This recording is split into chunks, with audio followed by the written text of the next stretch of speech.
Give the thumbs.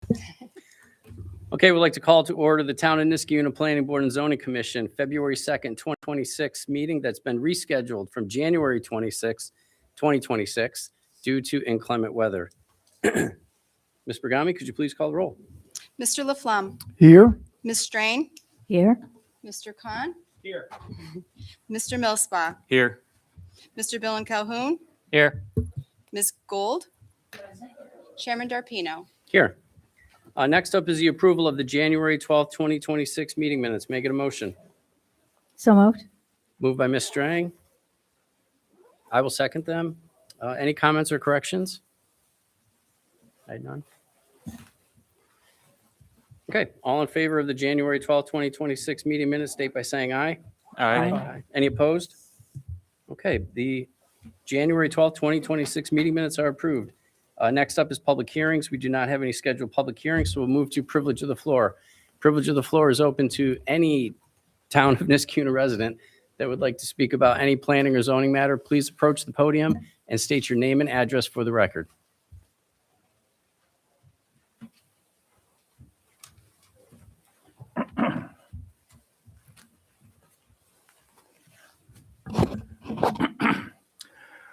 Hi, my name is Charles Horowitz, 1223 Ruffner Road, Niskayuna.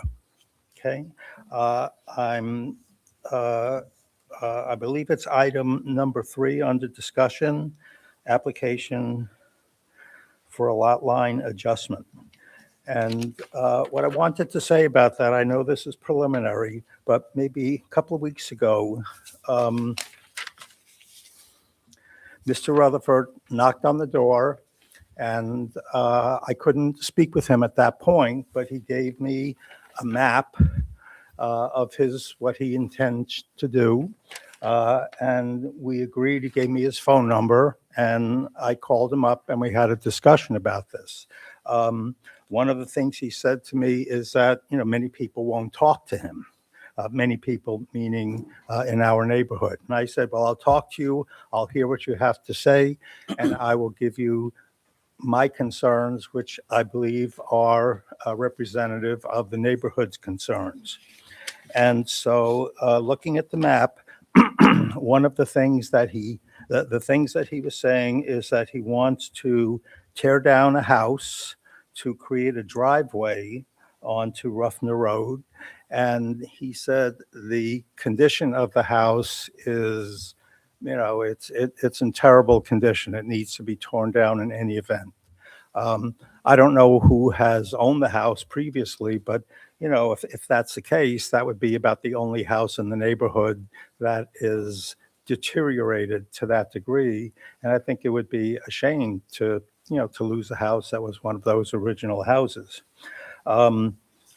The other thing that he had said is that he only wants to build this one house, that he no longer has plans or desires to do subdivisions and to have additional houses.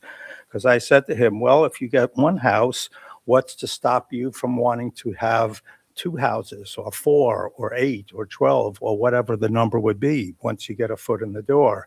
And he assured me that this is his plan, one house and one house only.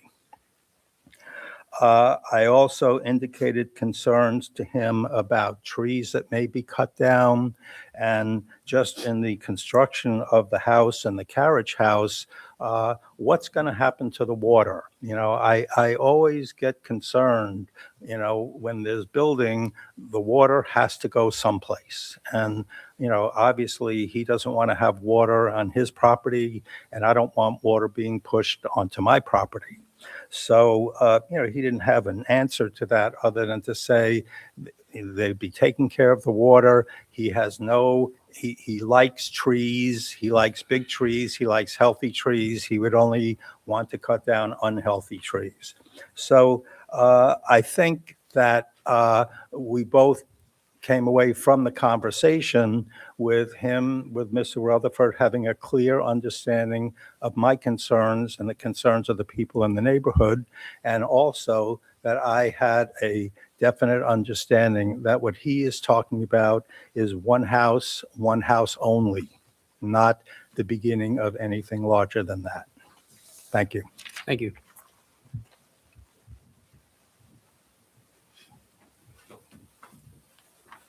Good evening. My name is Shoshana Bule. I also live on Ruffner Road at 1119. I wanted to just remind the board that in June of 2025, the Mohawk Club sent the following note to friends and neighbors. And it said, "We'd like to share early news about a proposed development at Mohawk Golf Club that we believe supports both the future of the club and the broader community. Our plan involves developing a portion of the current driving range with 3 condominium buildings, as well as renovating or rebuilding the existing clubhouse in a later phase to incorporate additional residences. In total, the plan envisions approximately 95 condominium units, depending on final designs and unit sizes. You may recall a previous proposal that involved a new entrance and club curb cut onto the property by removing a neighboring house. That proposal met significant neighborhood opposition and was withdrawn. We listened and we stepped back. The new plan is fundamentally different. It remains entirely within the existing Mohawk Golf Club property, uses the current entrance only, and is carefully sited to be minimally visible, if at all, from outside the club grounds. With existing and planned foliage, it will have little to no visual impact on surrounding neighborhoods." It goes on. Ends with, "We look forward to working with you as a neighborhood." I have a few points that I'd like the board to consider when considering this lot line adjustment and any future plans that the club may have for the area of the club that is adjacent to Ruffner Road. The site plan does seem to allow for future development of the vast majority of the new lot if the lot line adjustment is granted. What assurances has the town that there will be no attempted rezoning in the future of that proposed R1 14-acre lot? What is the status of that Balltown plan? And has there been any movement on that? And finally, did any phase of the environmental impact study that was ordered as a result of the now withdrawn Ruffner Road entrance plan get done? One may still be needed, given the amount of impervious surface that's going to be added to this proposed 14-acre lot. My neighbor just referenced water. That is a significant concern. There's a long driveway contemplated and a lot of impervious surface with a big foundation contemplated as well. It's also in a low-lying area of that particular lot. Thank you very much for your time. Thank you.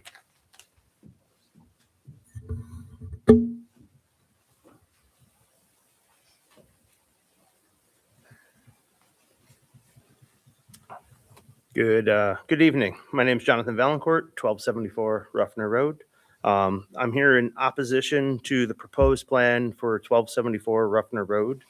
I want to, kind of voice my opinion that, in my opinion, I'm in opposition of tearing down really any residential structure within the town, especially ones that are viable or recoverable.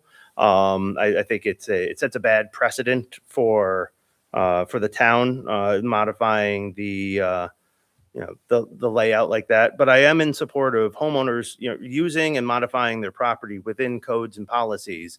I do want to reinforce that. I disagree with the demolition of an existing structure. I believe that sets a bad precedent, as I noted, and I worry that once the house is removed, there's nothing stopping furthering of additional or alternative plans. It kind of, once the levee is broken, there's really nothing stopping that. And it could open up the opportunity to revisit the average density use that was identified previously.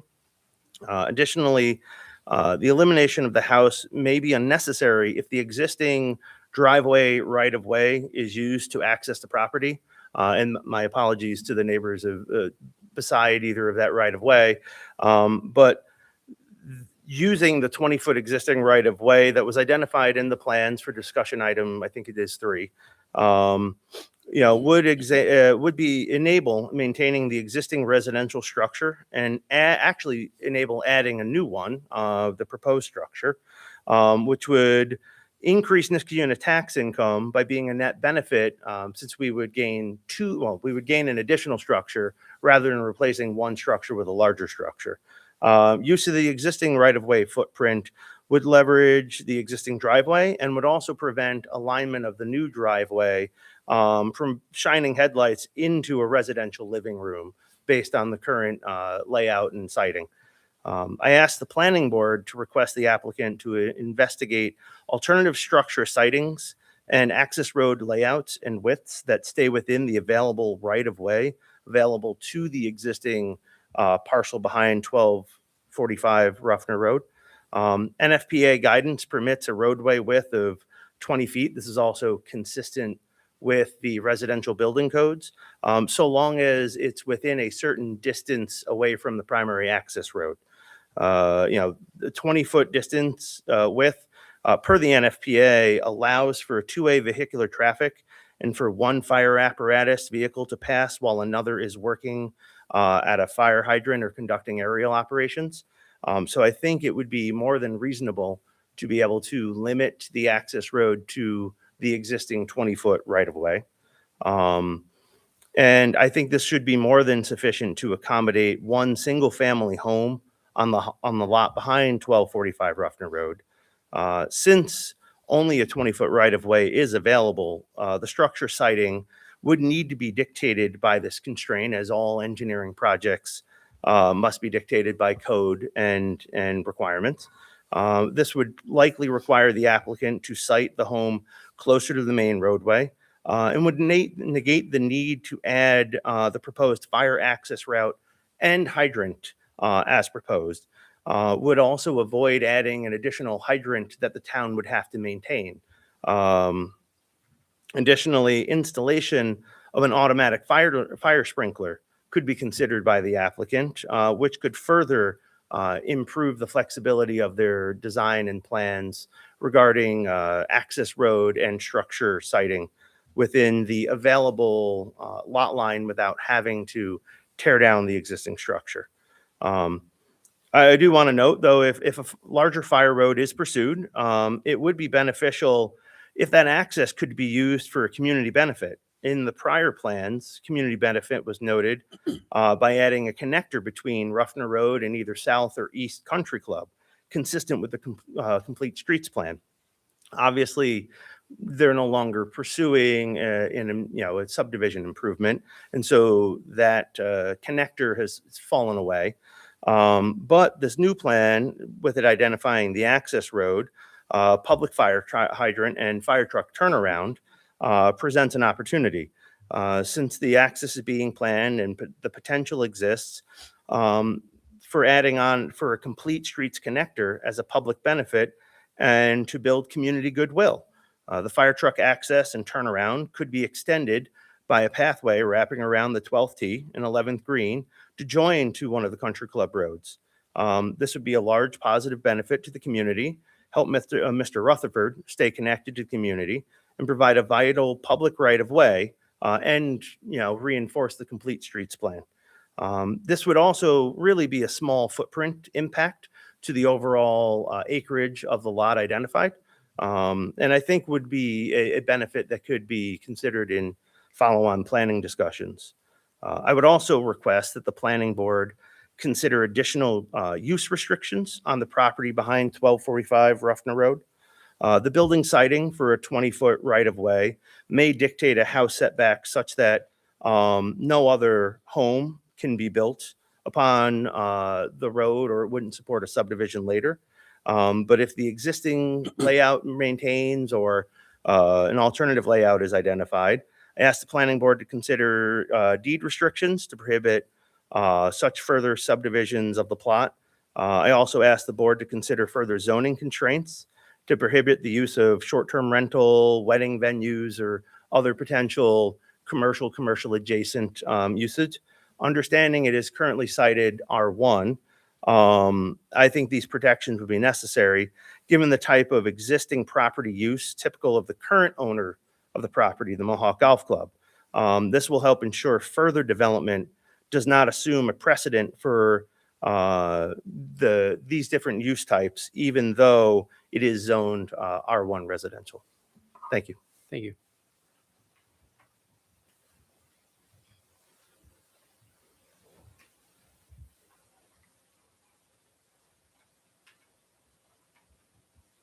Okay, anyone else in attendance wishing to speak at privilege of the floor?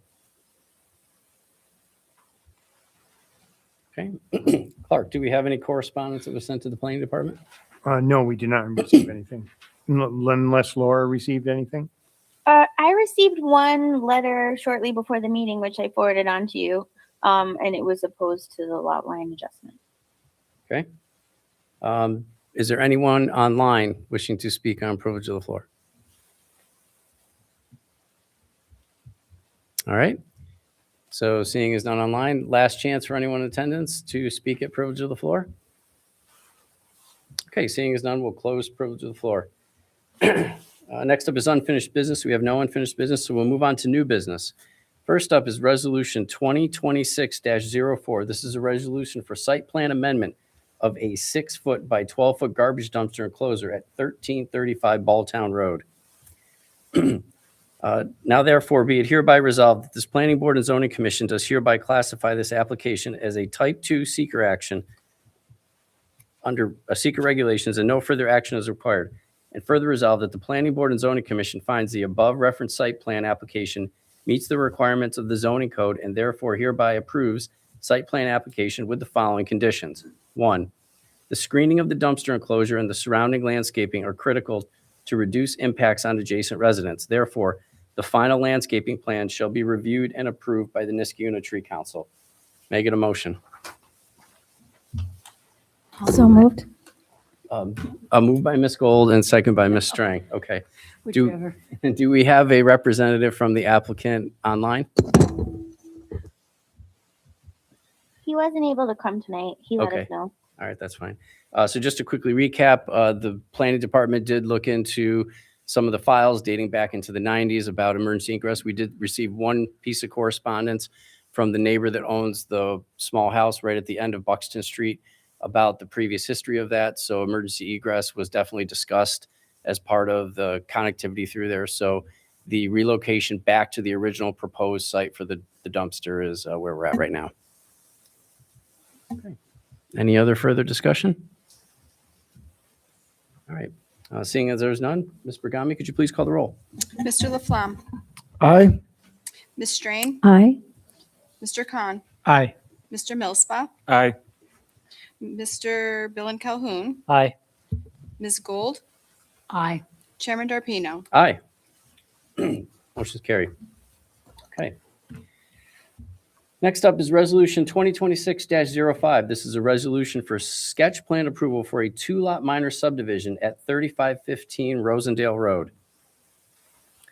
Now therefore be it hereby resolved that the Planning Board and Zoning Commission does hereby classify this sketch plan as a major subdivision as defined by Chapter 189 of the Code in the Town of Niskayuna, and be it further resolved that the Planning Board and Zoning Commission does hereby grant sketch plan approval for the concept subdivision drawing entitled 2-lot subdivision of lands known as 3515 Rosendale Road by KM Flatley LLC dated November 16th, 2025, with no subsequent revisions, with the following conditions.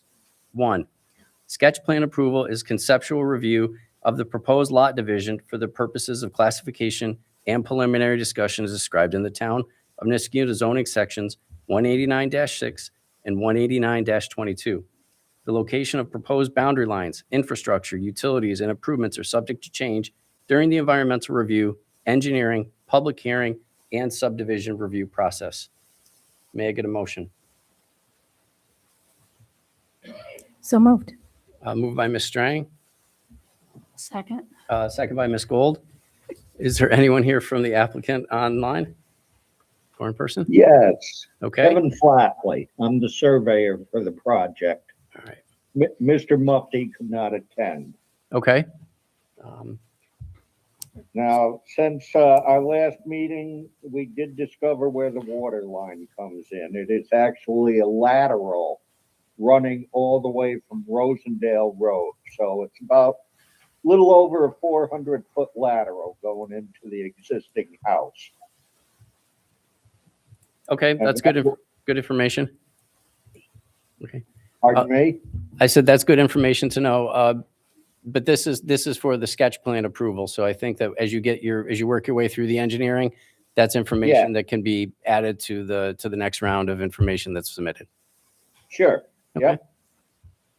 All right, great. Chairman? Chairman?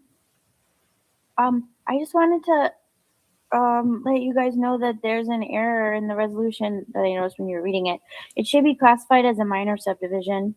And also, I just wanted to let you guys know that, well, administratively, we'll be changing the date of all the resolutions to February 2nd. Okay, thank you. Chairman, one question on the resolution. I didn't see in the agenda packet that there was an environmental assessment form. So the whereas clause that says we referred an EAF to the CAC, is that correct for this application? Or has that not been done yet? Oh, let me check. It is in the CAC packet. Let me just check it really fast. I'll check it for you, Andrew.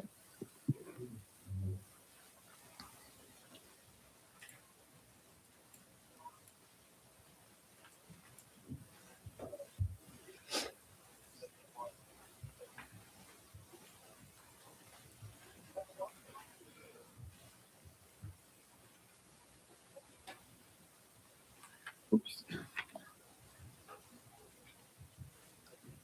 Okay, well, Ms. Robertson looks up that information. Is there any other discussion on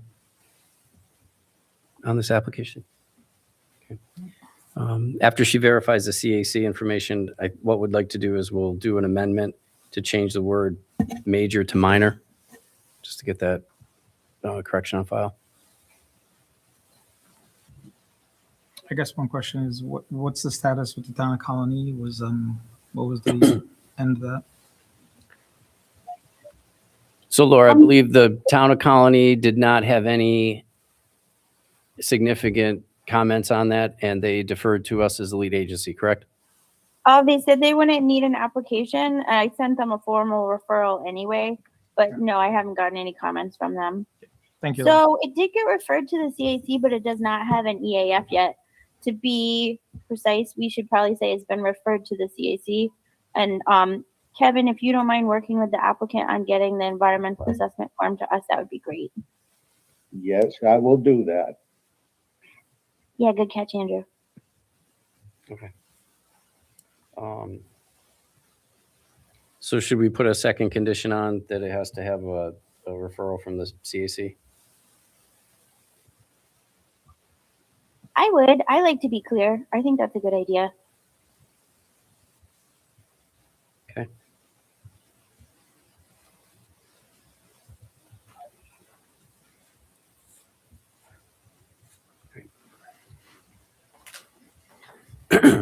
So I'll make a motion to make two adjustments to the resolution. The first one would be under the first resolve to change the word major in front of subdivision to the word minor. And then second is to add a condition number 2 to include the CAC's referral for the EAF application. Make it a second. A second? A second by Mr. Laflamme. Okay. All in favor of the two modified items in the resolution, state by saying aye. Aye. Any opposed? Okay. Any further discussion? Okay. So we now have Resolution 2026-05 as modified with the two resolutions on there.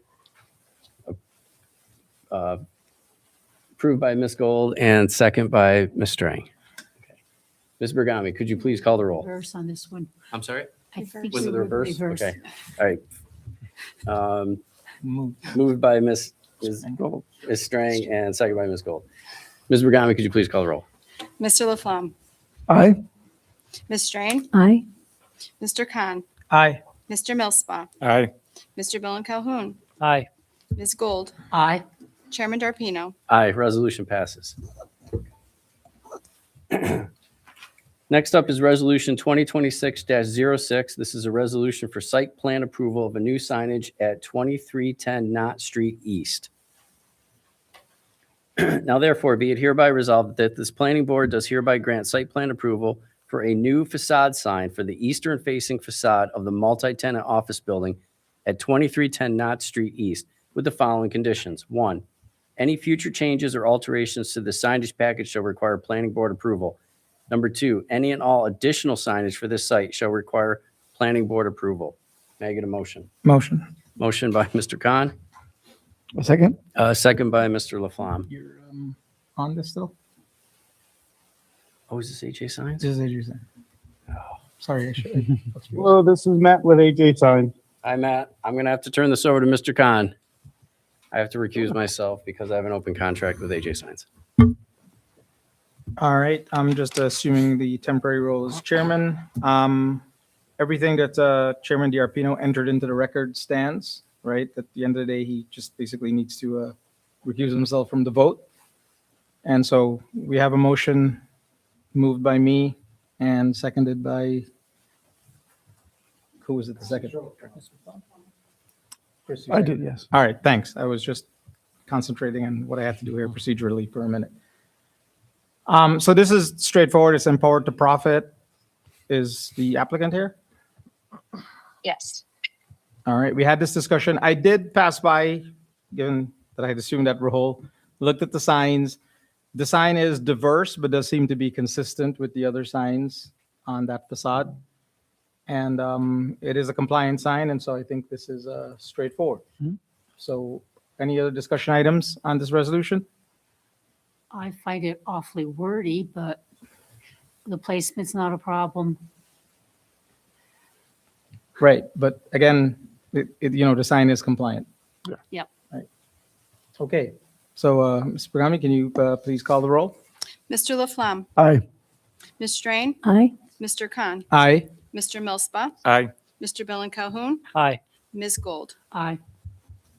Okay, the resolution carries, and I'll turn over the role of chairman back to Chairman DiArpino. Thank you. All right, thank you, Mr. Khan. Okay, next up is our last resolution, Resolution 2026-07, a resolution for seeker determination, a call for a public hearing for a major subdivision at 6 St. Gerard Drive. Project lead is Ms. Gold. Now therefore be it hereby resolved that the Planning Board and Zoning Commission hereby determines that this project will not have a significant effect on the environment and hereby directs the town planner to file a negative seeker declaration as noted above with the additional following comments from the CAC findings. 1, the developer shall explore solar and EV-ready options for the new homes as well as to explore pesticide-free options for lawn maintenance as the properties are directly adjacent to wetlands. 2, the developer shall use native species whenever possible in their planting plans. And number 3, drainage is critical to the review of the subdivision, and the developer shall provide for ways to maintain the privately owned stormwater management practices in perpetuity. And be it hereby further resolved that this planning board does hereby call for a public hearing to be held on Monday, February 9th, 2026 at 7:00 p.m. in the Niskayuna Town Hall, 1 Niskayuna Circle, to consider an application for Lou Lisi for creating the 5th lot of the project to subdivide lots from the original parcel at 2520 Vincenzo Drive. I so move. Okay, moved by Ms. Gold, Second. second by Ms. Strang. Couple items will open up to discussion. Do we have a representative from the applicant online or here? Yeah, hi, Luigi Palesci with ABD Engineers. Hello, Mr. Involved in Palesci. this project. Okay. A couple things. I believe because of the delay of our last meeting, the February 9th, 2026 date was going to be changed so that we had time for the public hearing. Is that correct? I'm not sure now, Laura. Were we gonna, did that need to be pushed out to the February 23rd? It does because we can't do the mailings until the planning board calls for the public hearing, and they have to be done in 10 days. So we passed the timeline for February 9th. Legally, that has to change to our next meeting. Okay. And our next meeting is February 23rd. So that's one thing that we'll table right now until we talk through a couple other items. One of the other things I wanted to just bring up is that the following comments, the CAC findings, were those actually completed and issued, Laura? Along with the Yeah. updated EAF Yeah. form? I think Lou was actually at that meeting. Okay. Chairman, may I comment on the Go ahead. EAF? Just another EAF question or comment for Laura. Last meeting, we had commented on the part 1 being out of date using an old form, and that was going to get updated, but the old form is still in the packet. And the part 2 that's in the packet isn't filled out, and the CAC findings aren't provided in the packet. So I guess I would be uncomfortable with making a secret determination without that information unless we choose to go through part 2 ourselves tonight. Yeah, I apologize for that. They did do the findings. I should have filled out a part 2. Lou said that he was updating the form and he was trying to get it to me early, but I don't think I was ever sent. I believe that if you guys table it, it doesn't actually change the timeline for the public hearing, though. You could table it to the next meeting. We could update all of the EAF information, and then you could call for the public hearing. Then you're still going to be calling for it for the same meeting date because it can't be February 9th. I'd be in support of that. Yep. So the only thing that we're deciding on now is the calling for a public hearing, right? Because I think that needs to happen now. I believe, Laura, because we have a meeting on Monday next week, we can still call for the public hearing to be on the 23rd with ample Well, time. yeah. So Yes? on New York State law, you need to have a secret determination prior to calling a public hearing on a subdivision. Mhm. So I think that and Andrew's right that there's no harm to the applicant. It doesn't change his timeline whatsoever. For us to delay, just table the resolution. The whole thing should go together. You have to do the secret findings before you do the public hearing. Right, but we can call the public hearing still, right? It's just we can't hold the public hearing. Oh, yeah, that's probably true, huh? Right, Yeah, so we that's can probably true. call for it tonight still. Mhm. Yeah. Ms. Gold, you're the project lead. Would you be supportive of calling for the public hearing tonight and tabling I the would rest? like that. Okay. And you should have all the documentation by the time we would hold that, so I'm fine. Okay. All right, so we're going to have a motion here for modifying Resolution 2026-07 to table the 3 conditions under the first resolve in order to get the updated EAF form and the balance of the CAC findings. And the date for the further resolved calling for the public hearing will be revised from February 9th, 2026 to February 23rd, 2026. I'll make the Are motion. we including the secret determination? Correct. Because we should have everything by then. Correct. As part of the full package for everything to be revisited on the February 9th meeting. I'm So we'll agreeable. have to do a separate resolution on February 9th, I think, making the secret determination. Yeah. That's fine. Okay. So I have a motion on the floor. May I get a second? Second. Second by Mr. Bill Calhoun. Okay. Any other further discussion? Okay. Ms. Bergami, could you please call the roll on the modified 2026-07 resolution? Mr. Laflamme, Aye. Ms. Strain, Aye. Mr. Khan, Aye. Mr. Millspath, Aye. Mr. Calhoun, Aye. Ms. Gold, Aye. Chairman Darpino. Aye, resolution passes. Okay. All right, next up on new business is the recommendation to the ZBA for a recommendation to ZBA regarding a monument sign for a new security station at 2690 Balltown Road. Ms. Gold is the project lead, and we'll recap the project here. Could you bring up at least one of the images? The sign needs a variance because it's non-compliant. It's actually not permitted. Yeah, Laura's bringing it up. Okay. Oh, perfect. She's controlling the? Yeah. Okay, great. Thank you, Laura. Okay. Do we have a representative from the applicant here?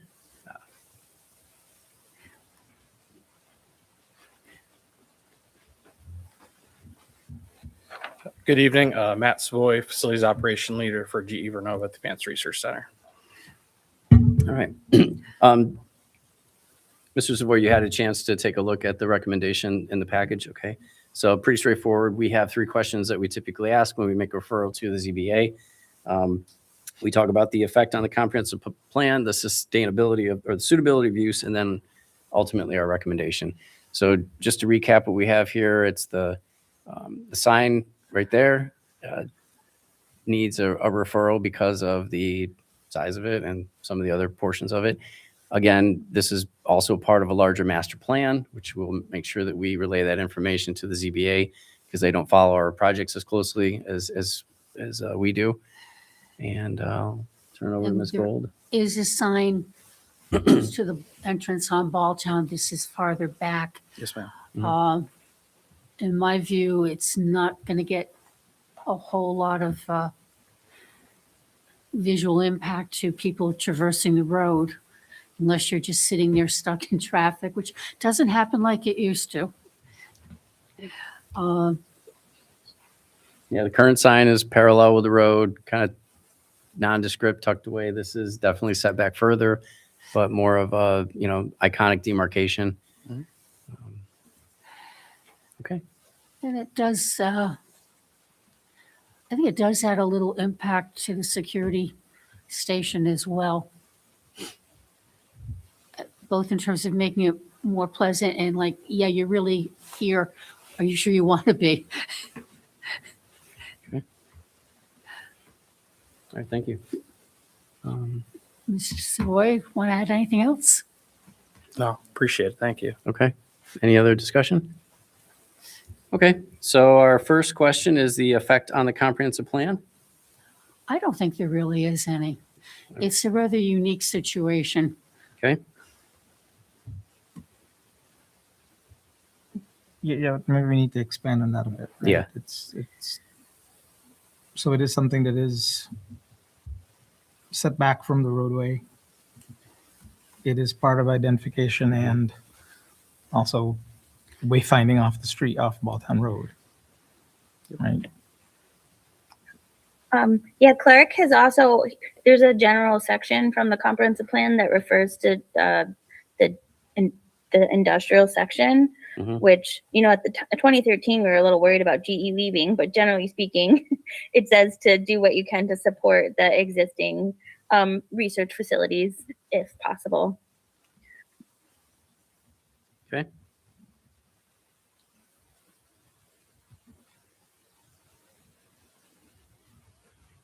Okay, so the main points on this one is that it has no effect on the comprehensive plan. It is a unique project as it's part of a larger identification of the GE Vernova campus. It's set back significantly off the road compared to the existing sign. And the last item is that it is there to support facilities in the IR zone of Niskayuna, which is part of the comprehensive plan. Okay. So all in favor that there is no impact on the comprehensive plan, state by saying aye. Aye. Any opposed? 7-0. Okay, and suitability of use, Ms. Gold? I think it's suitable largely because it does add both to the visual interest and to let people determine that, oops, they made a mistake. It's really not where I wanted to be, that kind of thing.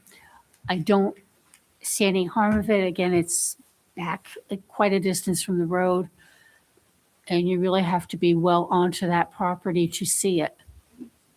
And I think it just bolsters their security efforts. Yeah, I would reiterate that. I think that this reconfiguration of having this security station compared to the previous plan that was being executed will deter people that if they do inadvertently get there, there is a turnaround. They can go right back out to the road. Previous to that, we'll say a visitor could bypass that somehow and then create some internal strife for you or your staff or your security people. Again, and also the visual interest here is also part of that. Not necessarily always something that the ZBA would refer to, but again, part of the bigger plan. Okay. Anything else? I think I would just add, we've had a couple of these where these are like more big campus type development signs where it's not out of character with the type of use, it just doesn't fit the code. Sure. Okay. And it's consistent with previous larger applications. All right. Okay. All in favor of suitability of use, state by saying aye. Aye. Any opposed? Okay. 7-0. And then recommendation to the ZBA. I would recommend that the ZBA approve the request. For all of the items that we discussed above, I believe everybody would agree with that. Okay. And all in favor of recommendation of the package as submitted, state by saying aye. Aye. Any opposed? Okay, 7-0. All right, well, your package will go to the ZBA and it will be on the March meeting. Is that correct, Laura or Clark? I think we actually have it scheduled for the February meeting. I'm pretty sure. Is it going to make the February meeting? Yeah, I think he got his appeal in on time. Okay, all right, Awesome. all right, thank you. Thank you very much. We look forward to it. Okay, that wraps up new business. So we'll move on to discussion items. First up is 2750 Balltown Road. This is Momentive and a site plan application for an addition to the existing R&D center. This is a new project. And do we have representatives from the applicant here? Okay, Good evening. how are you? Doing well. How are you? Good. We submitted. Oh, could you just state your name? Certainly. For the Karen Majanowski from Bowler Engineering. Thank you. Oh, there we go. Perfect. Go ahead. All right. I'm here this evening with Eric Son from SGA, who's the architect for the project, Chris Palhaida from Momentive, and James Kehoe from Consigli, handling the construction management. We're excited to introduce this next step here for the property this evening on behalf of Momentive at 2750 Balltown Road. As an overview of the project and the property, the parcel itself is outlined in orange, as you can see, with Balltown Road sort of on the left side of that outline. This is a good view that shows what's existing there today and how far it's set back from the road. I'm sure everyone's pretty familiar with the property. Hasn't really changed over time, especially since Momentive has been there. It's been a great reuse for the property itself. They've been able to reuse the buildings and the parking that are there. And we're here this evening to introduce some elements that will be part of site plan review. If we can just go to the aerial exhibit following the last one. Yep, that one's perfect. Thank you, Laura. So what we're showing here, again, is a closer overview of the existing property and buildings. They are proposing to keep the buildings outlined in yellow and renovate those. There will be some exterior and interior improvements that will be made. And then we were here previously back in June or so of 2025 when we received approval for demolition of the 3 portions of the building outlined in red. So that is still the plan. Again, that was what we were here for previously. And what we're looking to do is seek approval for a new building that would be placed in the green area in the middle. So those 3 horizontal to the page building segments are what would be removed. It's about 20,000 square feet, a little more of building area. And we're proposing one building area of about 14,500 square feet in the middle that would connect the 2 wings outlined in yellow that we call the west and the east wings. So overall, less impervious and building area, which would allow for more green space. So what you see here would have green space to the north and south where those existing wings are being removed. The building themselves are over 1,000 feet from the road. So that first image we showed was actually what it looks like in existing conditions with a current photograph. And this better shows what things will look like in the built condition after the portions of the existing building are removed and the new building is built. The parking fields will remain. We're going to improve the ADA accessibility, parking, and access to the north of the west wing. And then the rest of the parking fields will remain as they do today to serve the use. With that, I'm going to turn it over to Eric from SGA. Good evening. Eric Swan, SGA Architects, Boston. I think Karen handled it pretty well, but I'll give you an update on where we stand with the building portion of it. As we said, we have approval for demolition and we're seeking to start that soon. We did submit for a building permit before the end of the year. We're hoping to start construction in June, and we would hope to finish construction in June of next year. So with that, just a little bit more detail.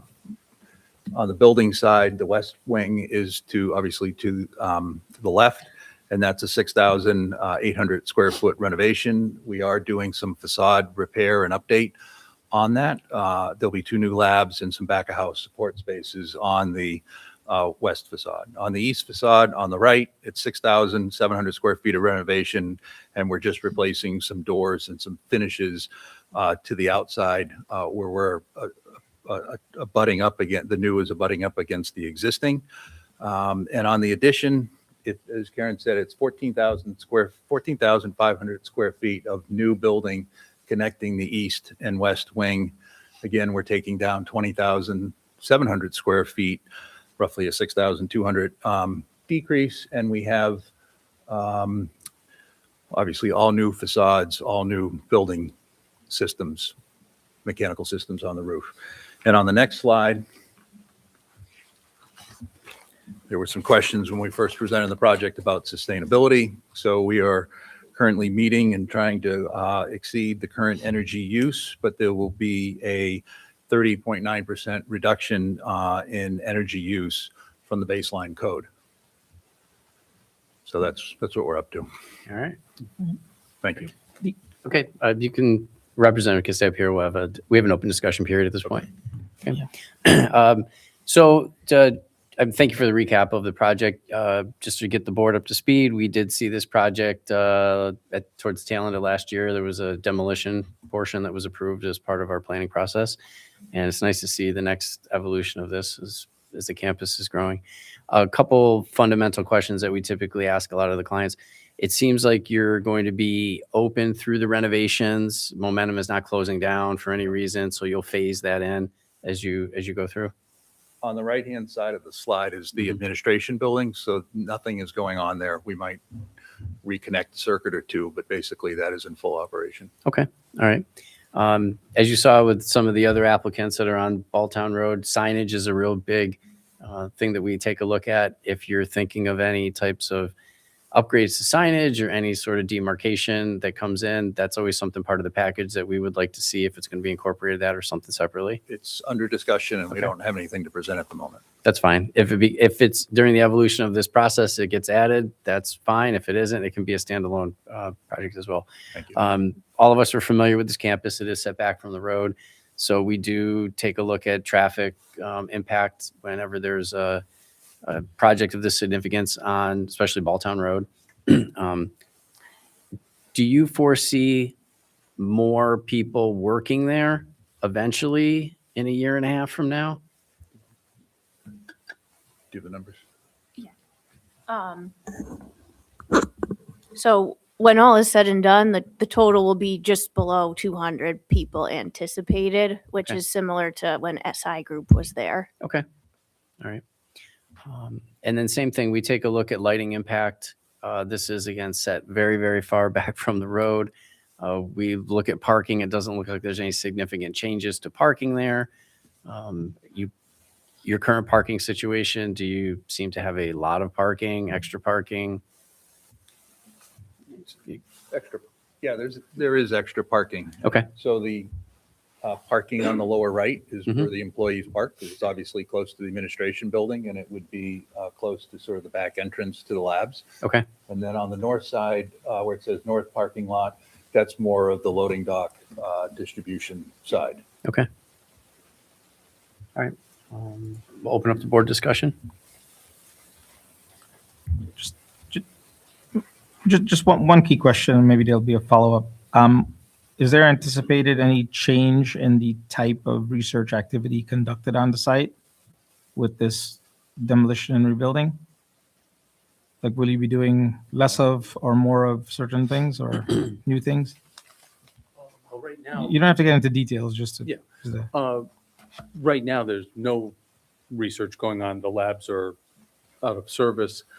We do with Momentive, we focus in silicones and silanes as opposed to the various materials that that SI Group use. So it is different than what SI was doing before they sold the property, but it's, I guess we'll be using silicones and silanes, but I'm not sure if that, so yes, it's a change from what's going on now, but it's what we've been doing for 70 years, though. Right, but not at this facility Exactly. since Momentum. Right. Yeah. So I think at some point we're gonna have an EAF, right? That's gonna need to look into. Right, we're moving the technology from Waterford over Mhm. here. So it's exactly what we're practicing, but you're right, it hasn't been practiced here. Thank you.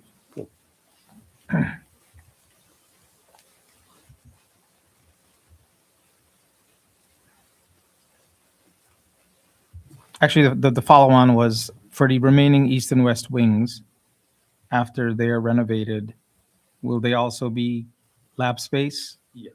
Okay, so it'll be lab space and Right. the So, new piece that's proposed and also, yeah, with SI, the east wing was a laboratory. The three wings that are coming down were laboratories. And a good portion of that west wing is laboratory. Right. So we're just turning it into a new laboratory. yeah, so it'll be a true lab research and development Right. in the various materials that you mentioned. Exactly.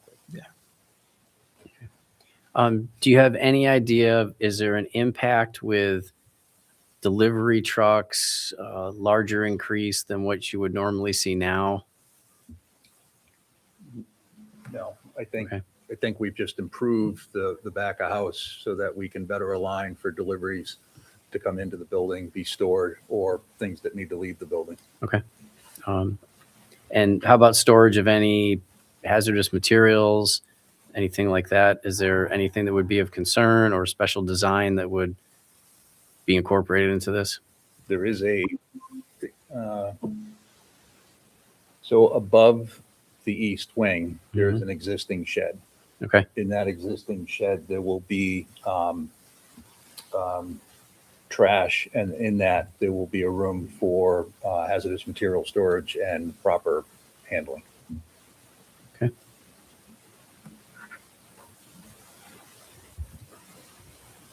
That's All right. existing terrain. Okay.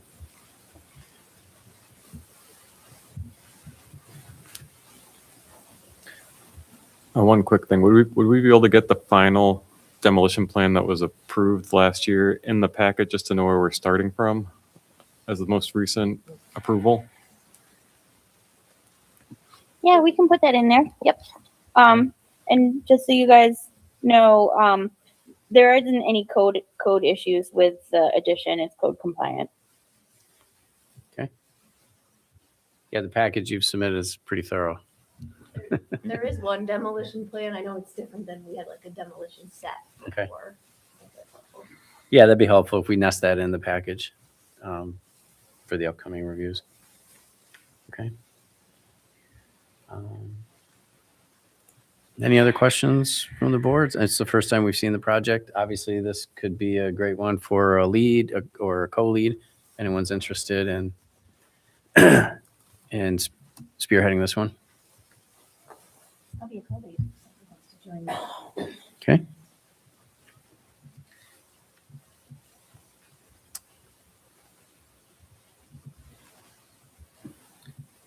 We don't have to assign anyone now, but we'll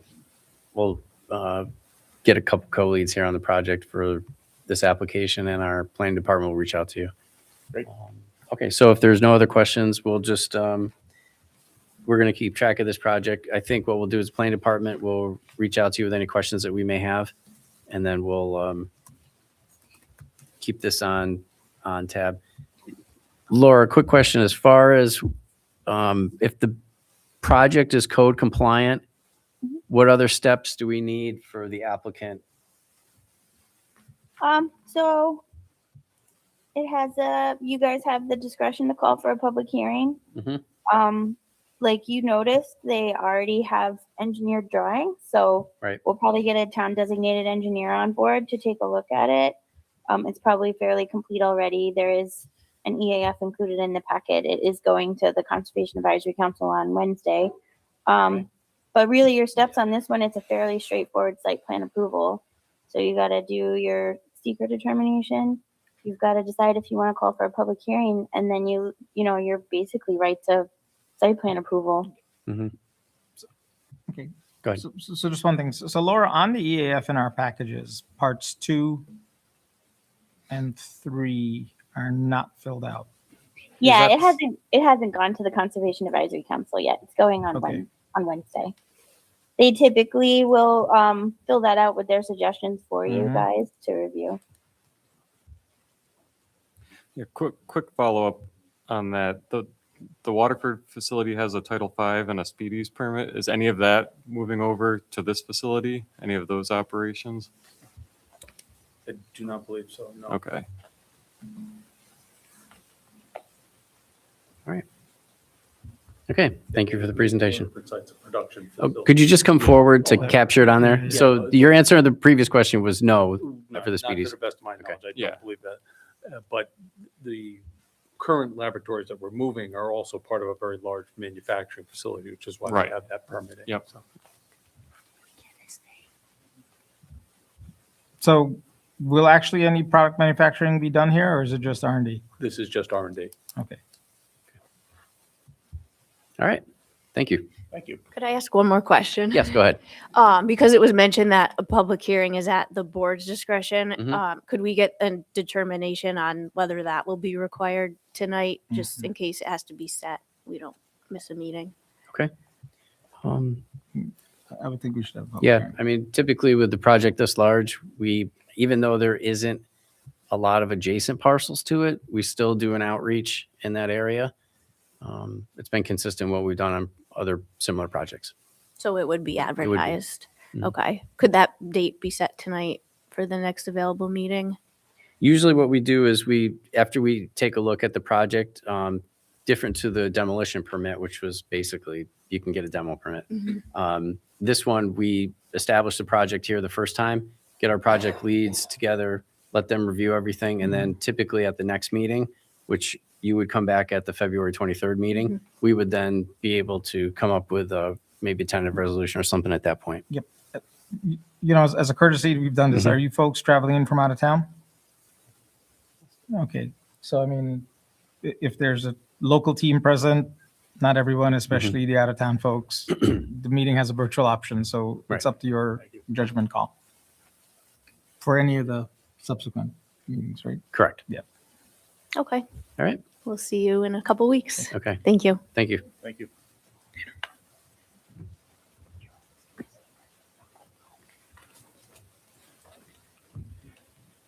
Okay. Dun, dun, dun, dun. Okay, next up is 2727 Balltown Road. This is an application for a 2-lot minor subdivision at 2727 Balltown Road. Ms. Gold is the project lead. I believe we moved this one to discussion items because we did not have the updated site plan of the house footprint on the application. And it hasn't been to Conservation Advisory Council yet. Correct. We'll be going on Wednesday. Okay. It went for preliminary and they did make comments, but they didn't do a final recommendation. All right. So nothing different from the last time we saw this project. So simply just trying to keep moving forward. I believe the applicant has the house plan footprint ready to put on that. That's correct, Mr. Henry? Laura, that's correct, isn't it? That the footprint is actually correct on the drawing? Yeah, Luigi's here. Do you want to speak to that, Oh. Luigi? Yes, yep, Luigi here with ABD Engineers. Yeah, so I did confirm the building footprint that's shown on the subdivision plan, and that is accurate to what Mr. Suki has submitted for building permit. So Okay. I know at the last meeting I was unaware, but I did double check. He sent me the actual house plan, and that is true. It's the size that's shown on our print. Okay, then the question I have is, would we be ready to act next meeting, or do we need to wait till the 23rd? So what Clark and I have tentative for you, because this one shifted around a little, is we would put it back on the 9th as a resolution making a secret determination and calling for a public hearing, because that was actually how we had scheduled it to begin with. So we have this tentatively on the 9th with the resolution making a secret determination calling for a public hearing. So their public hearing would be on the 23rd. If, you know, if that's acceptable to you guys, we would have the resolution prepared for the 9th.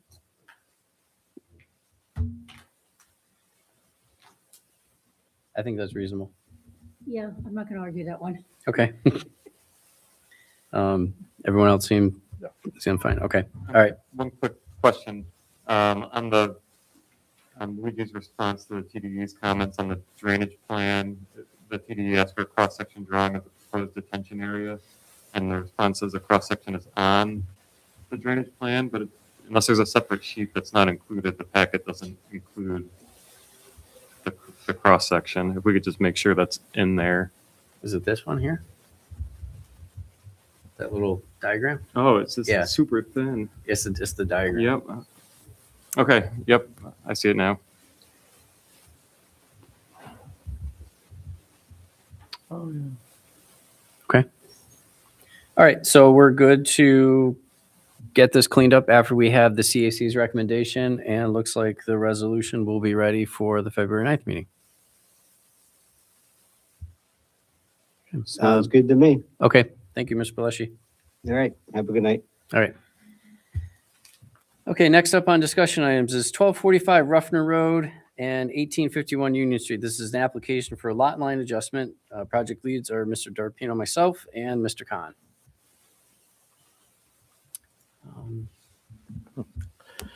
Good evening. Brett Steenberg, Steenberg Consulting Engineering. I'm here on behalf of Mr. Rutherford and his proposal for a lot line adjustment.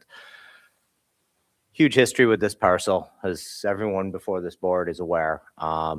I'm here to hopefully dispense some of the rumors, some of the things that people have been saying, to let you know what has been happening and what has transpired. Mr. Rutherford came to me this fall, asked me to lay out a design for a house, more of an estate style house along the golf course for he and his family to reside in, and which we did. And in doing so, I'm very aware of the downstream study being done by KB Engineering on the Plum Street drainage issues and those things that are going on down there, and that there's issues. We did a full engineering analysis for this particular site plan, even though it is for a single family home, far more than you would typically see for a single family home. We did a full stormwater pollution prevention plan. As you can see, bioretention basin just to the north of the home there. This is actually the headwaters of that Plum Street drainage area. We designed it with all the grading, provided the town with a stormwater pollution prevention plan, and all of this information to find out, hey, listen, this is what we want to do. What do you need us to do at this point? Granted, it's only a single family home, but it is a, there's some sensitivity around this project. So rather than just sending it to the building department, and what I didn't realize at the time was that the property from the golf course had not been transferred to the house parcel at 1245, because the maps that I had received had all of that integrated together as part of the one project. At that point, we contracted with Van Gilder Surveying to do a boundary line adjustment, which was sent into the town in December, to move forward with the boundary line adjustment such that Mr. Rutherford can move forward with his plan to construct an estate overlooking the golf course for he and his family to reside in. That will require the demolition of the existing house at 1245. I know that's a very sensitive topic.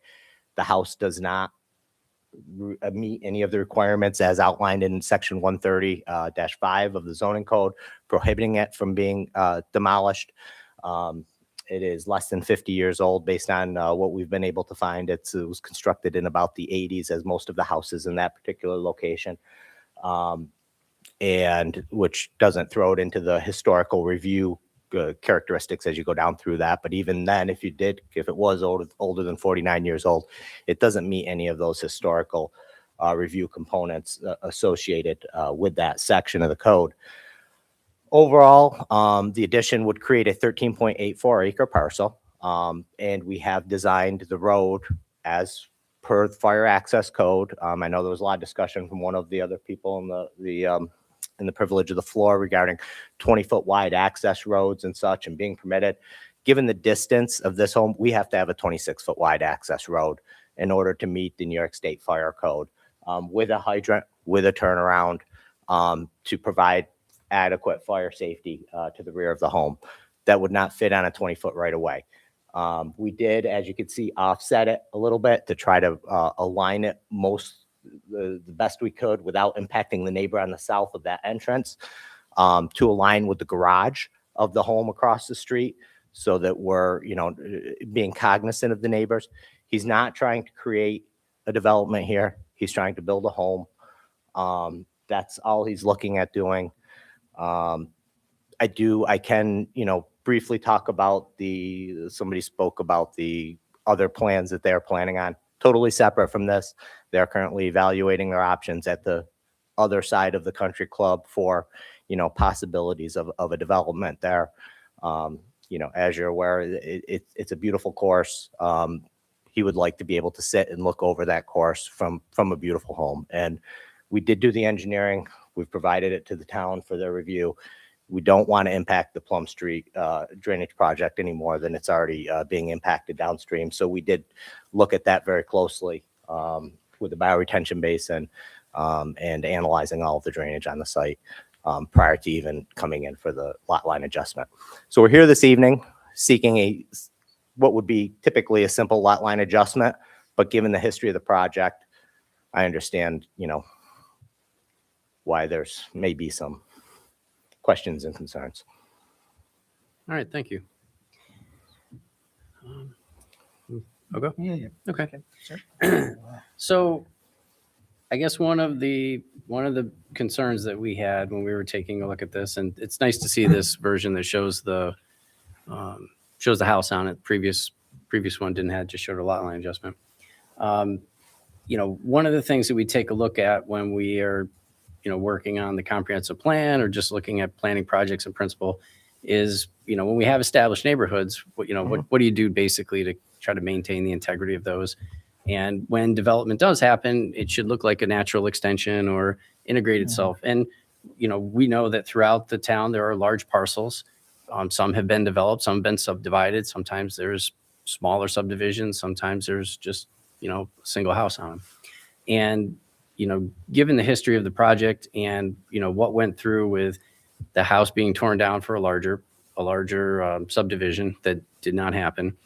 Again, it's just the precedent that is set when we have a well-established neighborhood with a house that's not in disrepair. Even if it is a little dated, could be, fixed up by the right person and maintain a streetscape and a sense of line and community. We understand that the lot line adjustment, has all the requisites that you can do what you're planning on doing of removing the house and building a new one. But just wanted to talk a little bit about, what options were considered to look at, secondary access points. If this is going to be, is there any way to use the right of way that's there? There's a shared driveway system. I know that you talked a little bit about the fire thing. The right of way that's there, the issue with that right of way is significantly lower in gradient. So all of the stormwater is going to flow to that area. It actually is going to make a very difficult situation creating a driveway or roadway that's 26 foot wide. And given the configuration of the course itself as well, it would probably be tighter and would be hugging the rear of those lots and have more of an impact on those lots on Ruffner Road, and be a longer access road to get to this particular location on the parcel. We did look at that.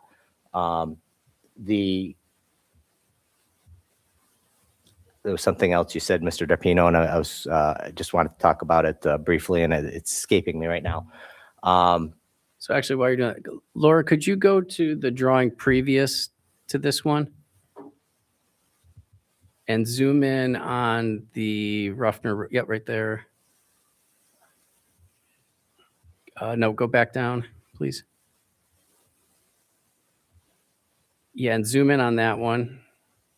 It shows the driveway configuration with the right of way. Okay. So currently the 20-foot right of way, you have a shared driveway access point currently between the two homes, correct? Okay, and then the 1245 has the little turnaround on the front. So if you had to maintain a 26-foot wide driveway, you very easily could take a little bit of the property of 1245, correct? That is an option, yes.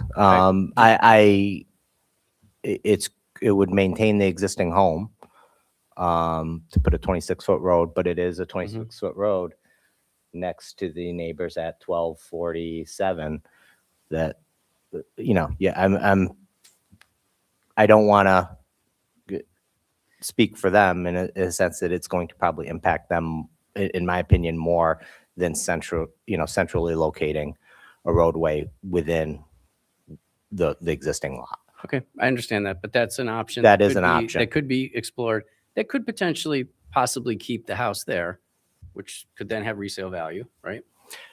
But then you'd have two houses. You would not have the frontage for the rear lot, meeting the required frontage for a single-family residential home. Yeah, it would change the application, but just for the Right. part of this discussion, we wanted to Understood. at least touch on this to see if there were some options there. So there would be a way. Now, we don't typically encourage shared driveways, but you currently have a shared driveway configuration between the two homes based on the right of way. So it's something that I think that just, maybe we keep the conversation going on this. I think one thing, I'd just like to put on the record, and Clark, thank you for, the summary that you'd sent out. The nature of the discussion we're having comes in from a higher level in that the code actually empowers us, even in a lot line adjustment, to consider the character of the neighborhood and the impact on the neighborhood. And so whether or not there was sensitivity on this project, that's at least what we're, obligated to or empowered by the code to be able to do, right? So given a sensitivity, thank you for the extra information relative to the house, et cetera, right? I think on a typical lot line adjustment, we wouldn't actually be seeing that. And actually, procedurally, someone can weigh in, Clark, Laura, if we just assume for a moment this moves past the lot line adjustment process, this will never come back to the planning board, right? That's correct. It's a single lot, and it would be allowed to have one single family on it. Anything more would require a bigger planning process. Right, so I was just going to ask, it didn't say on the plan, but what was the square footage total between the carriage house and the single family? The single family and the carriage house, you're probably at about 20,000 square feet of footprint. So they're large homes. Yeah. Right. So I think along these same lines, this is clearly not a type 2 action based on the quantities in there for seeker. The site plan section of the regulations, I don't know that this wouldn't come, for what's being proposed here, I think it would be subject. I think there's enough language in the code to require site plan review for this type of development, even though it's considered a single family dwelling. One thing I did want to mention, and it was Mr. Darpino and Mr. Khan, you brought it up about the character of the neighborhood. There is a lot almost across the street from this that is part of the original subdivision, that is a keyhole lot, that is a large lot. It's not as large of a home as this, but it is surrounded by homes on all four sides, actually. Unlike this, it's actually very closely, and is, a large keyhole style lot, almost immediately adjacent to this across the street. There are other similar scenarios in Avon Crest North. There's a keyhole lot with a large home on it. There's these types of homes. The difference with this one is they're not surrounded by residences and streets around them. They're actually putting a house overlooking a large, vast open space, which happens to be the Mohawk Country Club. So it's a slightly different, but I think in a good way than what those other ones that have been developed around the town and set some sort of precedent for this style of development within the town on these areas, which can only be achieved via, behind existing homes. I like to just piggyback off of Jengus's comment with respect to the character of the neighborhood. Excuse me. I hate keyhole lots. I have to tell you. I think the ones that I've seen, there's ones in Colony. I don't know if anyone see them where they're all the way behind houses. It's the access or the driveway. It's more like an access road than a driveway to the residents. I think this is terribly out of character with the neighborhood. And thank you for presenting. I appreciate the graphics here. I appreciate what you're doing. My personal opinion is just, it's way out of character for this neighborhood. It's technically not a keyhole lot because it meets all of the frontage and dimensional Okay, requirements. Understood. I guess I'm just speaking in regard to the driveway getting in there. I don't know if you can pull up Google Earth. I probably should have sent that in. There literally is one across the street from this. Exactly the same. Well, just because there's one that exists doesn't mean, we're forward looking here, not backwards. Understood, but we're discussing character of the existing Right. neighborhood. But I think along the lines of whether or not it's a keyhole lot or not, we're essentially extending a public road and municipal infrastructure to serve a single family home. It's private infrastructure. Well, I know, but when you look at it, we're extending a water main, we're putting a hydrant, we're putting, a sewer, not just a lateral, but a pump station out to the road. It's a big endeavor and utility additions for a single family home beyond what's already there along the road and already developed on a lot that doesn't exist yet. All of those improvements will be owned, maintained by the property owner. Those are no different than any long, utility lines on, there are areas in the town that have 5, 6, 7, 800-foot water and sewer services. I have a 500-foot water service. I don't have sewer where I am. The sewer on this would be a low pressure grinder pump, not a full pump station. It'd be an E1 grinder pump that we'd be proposing for this. It's, I understand the board's hesitancy to, as character of the neighborhood.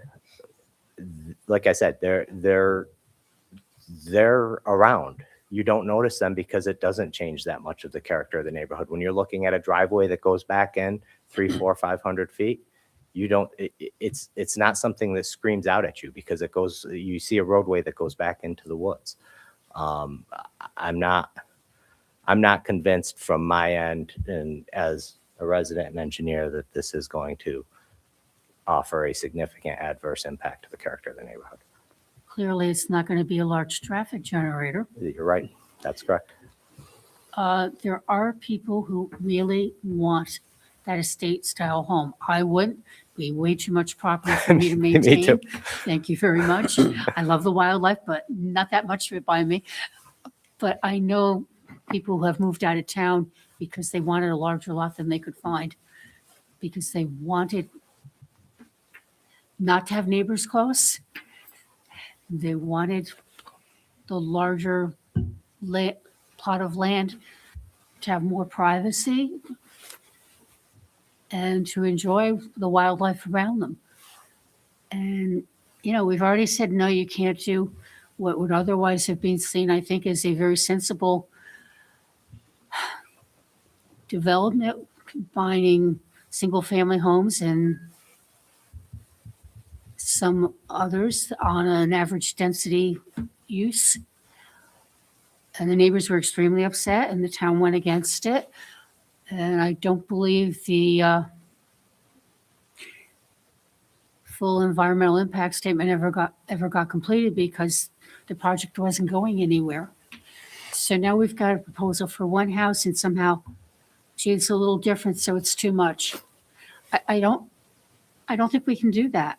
I have ethical issues with that, especially if there's a keyhole lot across the street.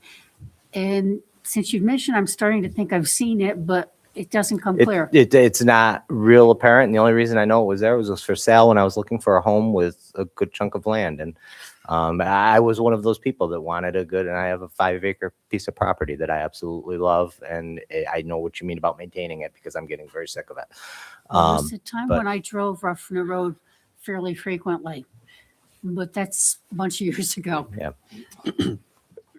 Just a couple of clarifying questions. Actually, can you go back to the other image, Laura?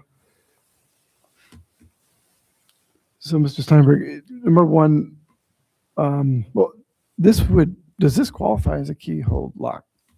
No. So just to clarify for everyone that this is not a keyhole lock, although it's shaped a lot like, in proportion to the amount of acreage, it does feel like a keyhole lock. That's correct.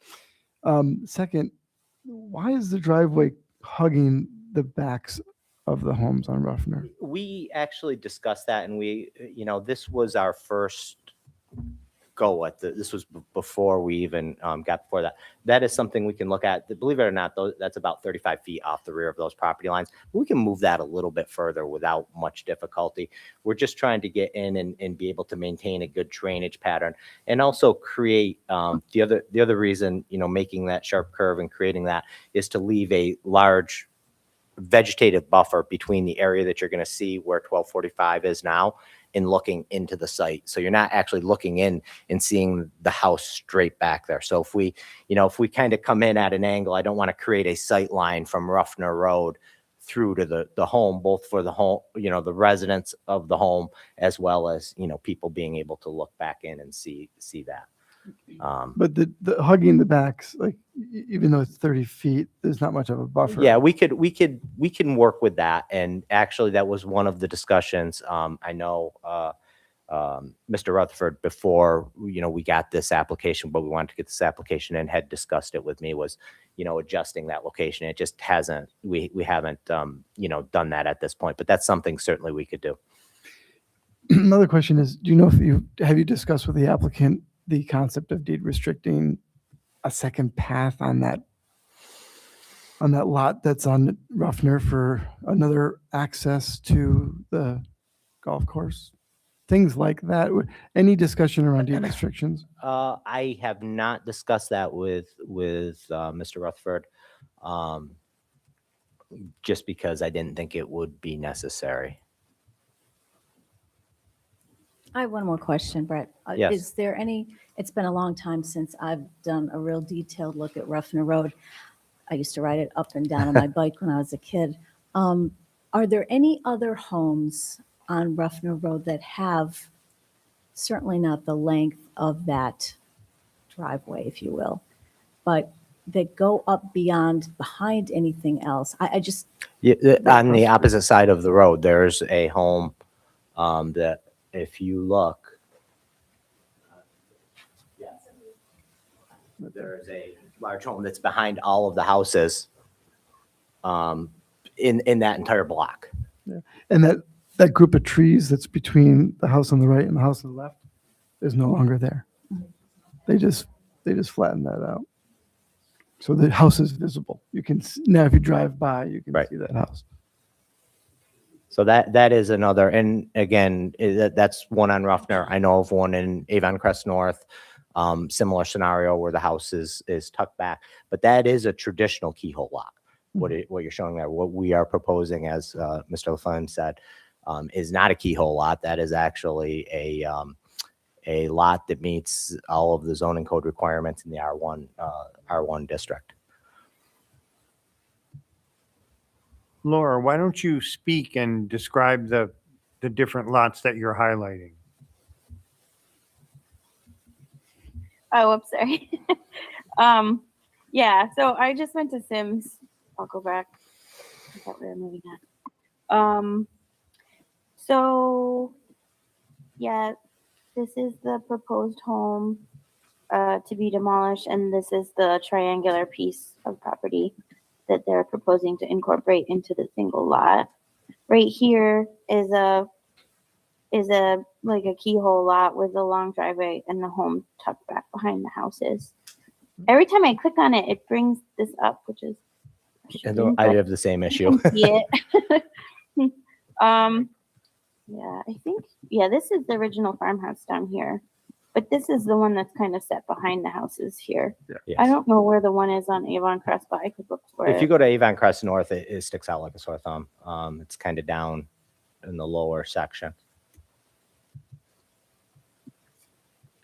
I kind of feel like Avon Crest North is just kind of like another kind of animal. I don't think we're looking at apples to apples here. Understood, but I think the Oh, I see. Yeah, I see it. Right here. Yep. And again, I know that one because when I was looking at houses, I looked at the house in the top right corner there. It was for sale also. Okay. No, I think this discussion has been good to kind of lay out thoughts. Right. At the end of the day, we're going to go procedural, right? We do Yes. have the ability to have this discussion based on there, but clearly, as Mr. Millspa said, the existence of one lot of a certain type doesn't necessitate that they'll create a second one of the same type. Right? So the argument, right, there's some logic to that.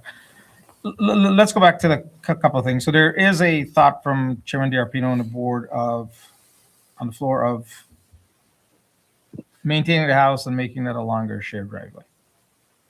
So is that something that you'll want to discuss with the applicant? Or? I'm hesitant because that actually does create a keyhole lot. Does not give the property enough frontage. And I think that would be more out of character of the neighborhood than what is currently being proposed. I mean, I can discuss it with him, but that's my personal opinion on that. And I don't know how others on the board feel about that, but that does, in my opinion, creates more of a precedent towards a keyhole lot. Right, and the pros and cons optionality here has to do with the preservation of the existing house, or even if that house gets torn down because it's in disrepair, having the potential to build another house on that lot, right? So, for members of the board, I think that's what the optionality is going to be on that topic. Right? I thought you finished. Yeah, no, I am. You can jump in anytime. I have no problems when people jump in. Traditionally, this board has opposed shared driveways Mhm. and approved them only when there was no alternative. I will admit to being rather vociferous on that point because I know too many horror tales from shared driveways. I don't want to encourage it. I don't think that would help the neighborhood at all.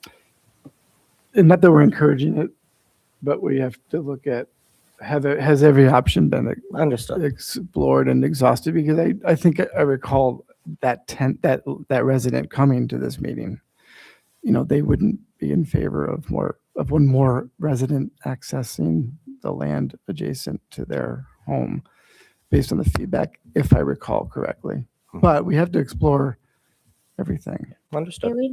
It would need an area variance and a subdivision. If we were, Yeah, and we understand that would change the application, which obviously the board would want to work on. But I'll just touch on a couple things. So even though it's an existing shared driveway configuration now, adding a third definitely is increasing the usage and, may detract from the other homes, but it currently is a shared driveway. As the town undergoes basically full residential build out, there's going to be pressures of redevelopment. And I think this is a good case of how do you access a landlocked lot, that doesn't have many access points or other alternate access points. I think from the information that was given in the packet, it doesn't connect to the paper street. There isn't other ancillary street that could somehow connect to it. So I understand the reasoning of taking down the house that's there. Ultimately, if it does come to that, we would, highly recommend that the driveway and the lot of where the house at 1245 would not be there, would be maybe nicely demarcated with entrance of some sort, landscaped, all that type Absolutely. of stuff. I That would believe be- that would happen. Yeah. And then the reconfigure of the driveway. I guess it would just be, we would encourage you to talk to the applicant and see if they would be open to somehow working with what's there. And if that's a non-starter, then we understand that. But it's a tough project because I think in the future it will be referenced by other applicants as being able to take something down to build something else. Well, and if I could just In, add in, a, too. in a residential zone. In a Yeah, residential and, zone. and we're not trying R1. to access a landlocked lot. There's not the application is to change the lot line to encroach into a bigger lot to make a conforming, lot that matches all the neighboring lots along Ruffner to be extended into the golf course property. There's not a landlocked lot that it's trying to access. It's trying to create expanded area into the golf course. So I think that's a distinction. We're not trying to access the landlocked lot. And in terms of the code for preference of lots, this type of lot with weird angles and it just doesn't seem to fit. And I'll leave it at that for now. I'm going to say that, with regard to it's a commonality of two property owners who own two different properties, and making a boundary line adjustment is what we are requesting so that they can achieve what they want to, which is to create an estate overlooking the golf course. And in order to do that, it's, they own both sides of it. With regard to the doing a area variance and creating a keyhole lot, I have concerns about that. I have greater concerns about setting a precedent, giving an area variance, than making a boundary line adjustment between two property owners, or with one property owner who owns both sides, to create a conforming lot within a district that maybe looks a little different than the other lots, that isn't a half-acre lot, but will have an absolutely gorgeous home on it, which I'm sure it will. And yes, we can clean up and take it. I'm sure they will want that entrance on Ruffner Road to look spectacular. I know if I were spending that amount of money, I would want it to look spectacular too. And I think at the end of the day, my personal opinion is the original application, and please don't take this as I'm not reviewing what you're stating as, putting that aside immediately just because this is what we proposed. I just feel an area variance to go that route, to do an area variance, in my opinion, sets more of a precedent than the boundary line adjustment. And I would like to pull the board on their thoughts on that, and I will discuss it with Mr. Rutherford as well. I tend to agree with you on that. Yeah, I would, this is at R1 zone though. It's not like we're tearing down a house, like was mentioned earlier. We're not accessing land that can't be reached because it's landlocked. It's not a hybrid neighborhood that has some commercial and has some residential, where you may have to tear down a house, because it feeds one of the two needs. So, but I don't disagree that the area variance would be more of a disruption or precedence than, tearing down a house, which I'm not in favor of either. I think that's what we're all struggling, like what could be done to preserve Understood. the neighborhood, It's what can be done. I guess we're talking in order, so. No, go ahead. No, I'm good. Yeah, it's old precedent versus new precedent. Yeah. Right. And I understand that. And I will have the discussion with the applicant, and, we can, follow up with, what his discussion, I don't know if you want to just talk. You want, I wasn't certain that you want to, I mean, is that something you would entertain, is going for a variance and putting the road between the lots on the? I don't think that makes a lot of sense personally for the neighbor next door. Mr. Rutherford, can you just approach the microphone? Thank you. I don't think it makes a lot of sense for the neighbor next door to have a shared driveway with me, somebody else, and himself. I'm more inclined to say, give him a little bit of that entranceway, let him have the driveway he wants. Let me fix up the entranceway in. The house is not a great house right now. As far as the size of the house I'm going to build, you're probably not going to see much of it from anywhere once I get in there. And I'm not sure, we have a footprint, but we don't have a final determination, okay? I doubt it'll be 20,000 square feet, okay? It'll be some variation of a ranch that's big enough so my wife and I can live on the first floor. Right now, we live in a 2-story house with a half-court basketball court in the middle of the town with no kids in our house anymore, just the grandkids to come play.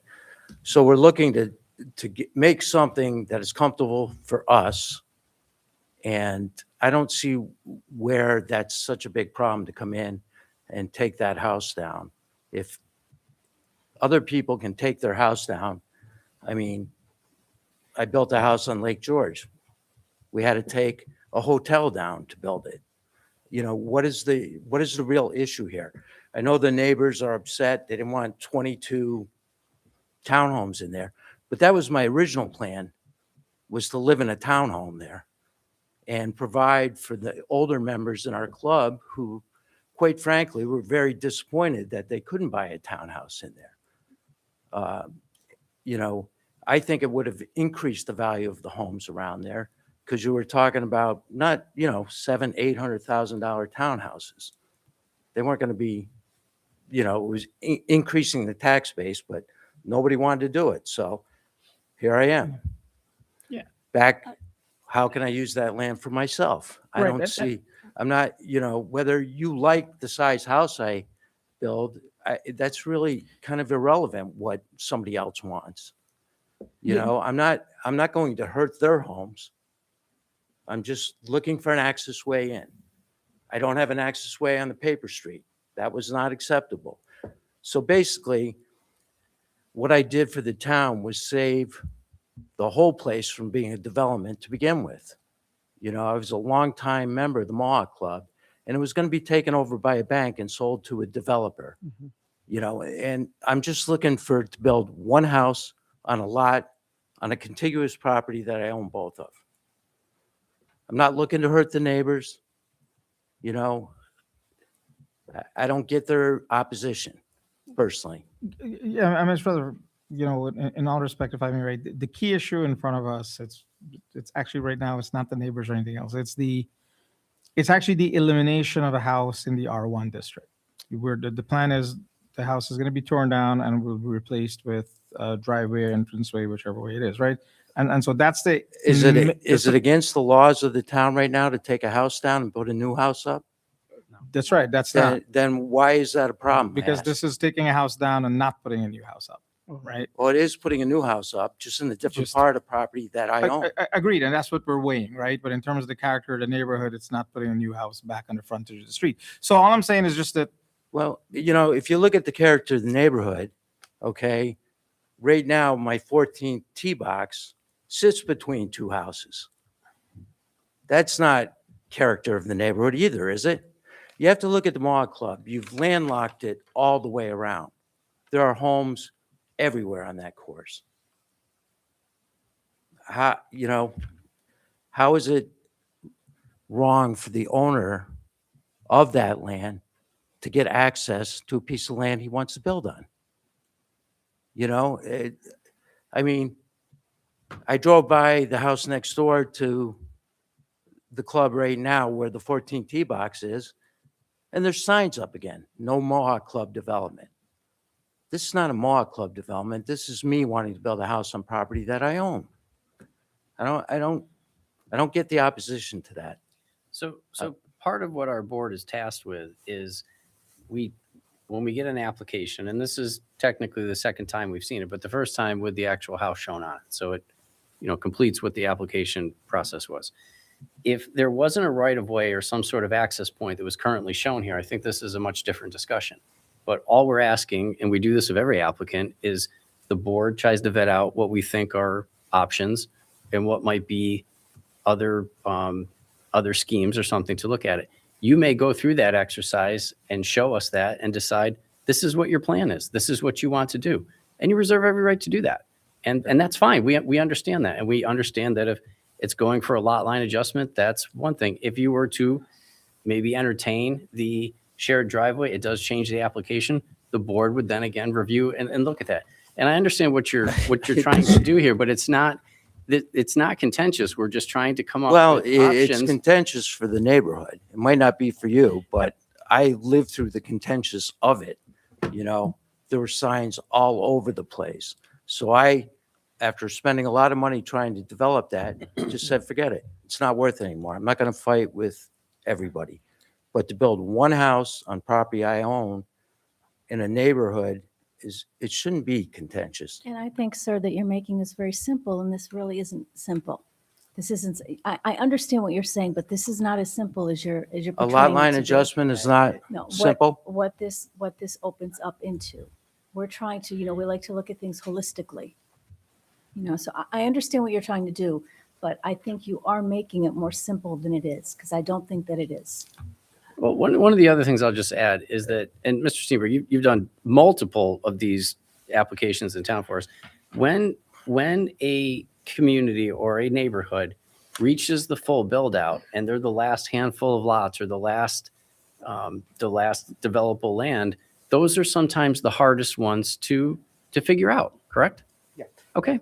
So all we're asking is that if you take some of the, comments and conversations that we've had tonight, talk about what you think is appropriate, take a look at the configuration of the driveways and how you access the site. And that's really all that we're asking. Yeah, and again, just to reiterate, I'm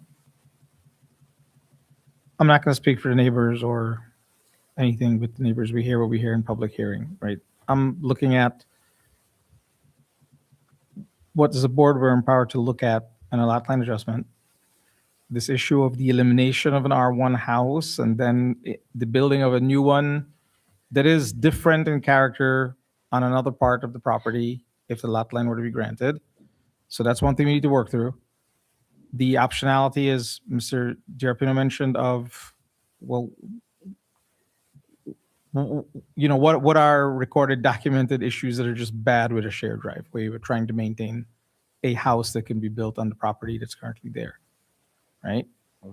You had brought up one thing with Steenberg. I think I recall this from the last time, but any other access point is totally off the table? As far as having the ability to achieve this, yes. Like on country, It would impact more Yep. than what we're proposing. And that is, that is one of the things that we looked at, is what can we do to impact the least number of residents and achieve what Mr. Rutherford would like to achieve. right? And one of the other board members brought up that if we were to then, take the proposal after going through those investigation of options in this second meeting on this topic, right? Mhm. In this second meeting on this topic, well, what are some of the things we might want to do to ensure that the character of the neighborhood doesn't further change? Whether it be some deed restrictions or, right? So it's just options from a planning perspective. It's not, right? We don't represent the neighborhood beyond just the statement, character of the neighborhood, right? It's I do want to, and I will kind of defer to Mr. Henry and Mr. Hess on this, who are the experts on the zoning code, because I know it pretty well. I mean, I've been here a number of times. We're here for a lot line adjustment this evening. If I did not present any pictures of his house, we did that initially. understood. Or tearing down the other house. None of these discussions would have been had. He could have said, I wanted to expand this property. At that point, he could have torn down the house, because I've already looked it up. It's within the purview of his ability to do that in the zoning code. And he could have gone in and filed for a permit for a single family home on that property, wherever he wanted on that property. Could have put it, and it would never have come back to this board. And we're trying to be transparent here Right. in everything that we do. But the code does allow us to have this discussion. The code does allow us to have this discussion, but we could have come in and said, we would like a lot line adjustment to expand the portion of this property. I mean, definitely look, it's not contentious, and it's also, we don't need to be hypothetical, right? Yeah. We're And- here, you've come in, thank you for that, thanks for providing the picture of the house. I understand the argument you're making about the removal of a house and the building of another one once the lot line is granted. But this is weighing, it's weighing on us in terms of what I mentioned before, old precedent versus new precedent, right? And so we just need to make sure that we're doing it carefully. And understand, I'm looking at this as what is required by code, Mhm. what Mr. Rutherford is required to do by code, and what the code states. And I get, and that's why I opened up. I know there's a history here, and I'm going to try to dispel as much of this and make this as simple as possible. And, he obviously is trying to work with the neighbors, and we're trying to move forward in a way that is in everybody's best interest, and, he can achieve what he wants to achieve. But we will have those discussions. There's a 10,000 square foot house on the corner of Rockford. Yes. Yeah. Right now. So how is that? I guess that's okay in the neighborhood? It's got Yeah, two but- access roads too. I mean, realistically, Yeah. they're all different homes and sizes. No, and it's a valid point you're raising, right? And so for our consideration, these are, when we talk about character of neighborhood, with the lot you pointed out, right? It'll be under discussion, right? Look, at the end of the day, the board's going to make a decision here, because there'll never be a state where there's no decision. Yep. It's the optionalities and the pros and cons of what we're weighing through as we go through. Yeah, so Clark and I, well, mostly Clark, did a deep dive into the code. We will be including the code in the next agenda statement, so that you guys, have a full understanding of what the process is for a lot line adjustment. It kind of goes without saying that the comprehensive plan is very supportive of keeping the Mohawk Golf Club a golf club. And Yes. so trying to, we've had some meetings with Mr. Rutherford, and we've looked at the proposal that he's looking at to put the units on Belltown Road. And I think as part of that proposal, we're also potentially moving all the density there. So deed restricting, so no further density elsewhere. I mean, I realize that's down the road a little, but it's definitely something we're working on. So it does sort of fit in a larger piece of the puzzle. But we'll put together for you guys the code, so that you understand where you're at and what your choices are with the code. And then Mr. Steenberg can just talk with Mr. Rutherford about the other options. Yep. No. Thank you very much for that, Laura. And, I did look at the code, and, I also thank Clark. Look, I'll just speak for myself here, right? When this first came to the board and it was just a lot line drawn, there was a natural assumption about what does the bigger picture look like, and I articulated that in the previous meeting. You came with an application that answered the question, so as far as I'm concerned, I'm looking at these as separate things. So this is a lot line adjustment request with additional information that was kindly provided about what the house will be, where it'll be, et cetera. But those issues I enumerated, at least for me, are the main planning board related issues under the empowerment of the code to be able to have this discussion. Understood.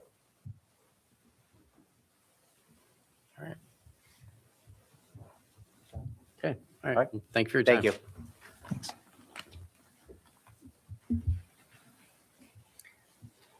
Okay, next up on discussion items is 2305 Knott Street East, Katrina's Mexican Grill. This is an application for site plan approval to extend the hours of operation until 2 a.m. I am the project lead. Laura or Clark, do we have anybody from the applicant, either online? I don't believe so. Okay. Yeah, I'm no. going to table this until another meeting, only because the applicant is not here. There has not been any movement, or as far as what the applicant's position is on, extending the hours, not extending the hour, modifying it. In the interim, the planning department did do a lot of research on this with the city of Schenectady, reviewing their code, classification into nightclubs, taverns, how their operations are. And the basic summary is that we just don't have this type of, I'll call it late night atmosphere or late night business classification in our town. So without the applicant being here, I'd like to just have the planning department reach back out to them, see if they can contact them. If need be, since it's an open application, we could move them to the February 9th meeting. If not, there'll be something to follow up.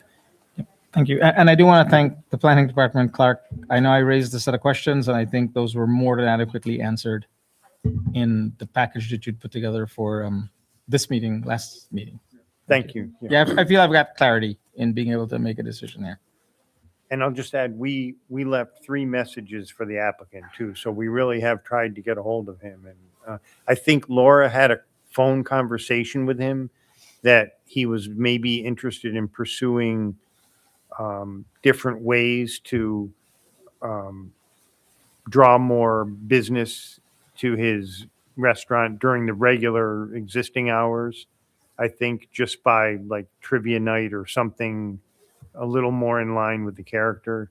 Laura, don't let me put words in your mouth, but I thought that's kind of the discussion you guys had.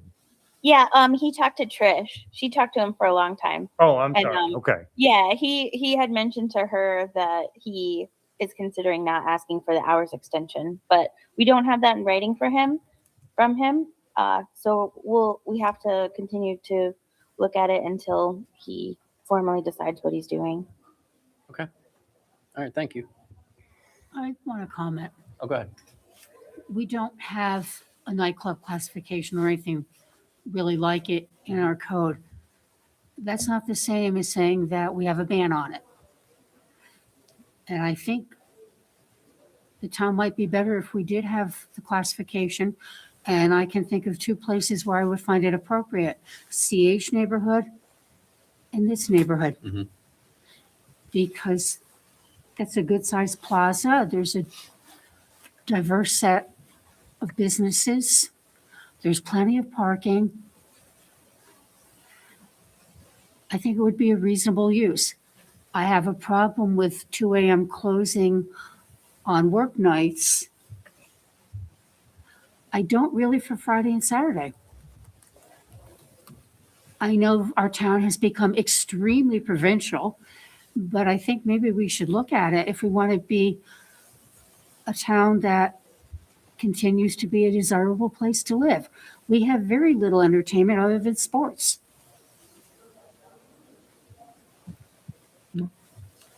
We have a movie house? No. Yeah, good points. We have full-scale restaurants? No, we don't have those either. We've got casual dining. And I'm sorry, I like Mario's, but it's still casual dining. Okay. Yeah, no, I We mean, need to look for, yeah, and Ms. Gold, actually, one of the reasons why I asked the questions is that I think I'm aligned with, we should probably address the attractiveness of a nightclub. It's just that in this particular application, it's a restaurant that's gonna look and act like a nightclub. So we just need to be, but I think a lot of restaurants do.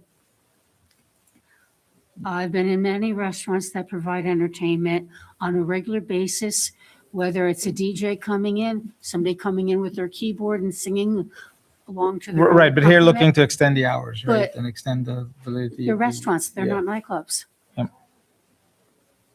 Okay. Good points, Ms. Gold. That's something we could add to the planning department's ongoing updates of the zoning code. They start their list for each year. Okay. So we'll reach out to the applicant again, try to track them down, and then see what their position is for a forthcoming meeting. All right, next up is 2557 Aqueduct Road. This is Niskuna Harbor, an application for a planned unit development. Project leads are Ms. Strang and Mr. Laflamme, represented here to give us an update on where we are. Welcome back, Mr. Steinberg. Good evening. Brett Steenberg, Steenberg Consulting Engineering. I'm here on behalf of Niskuna Harbor.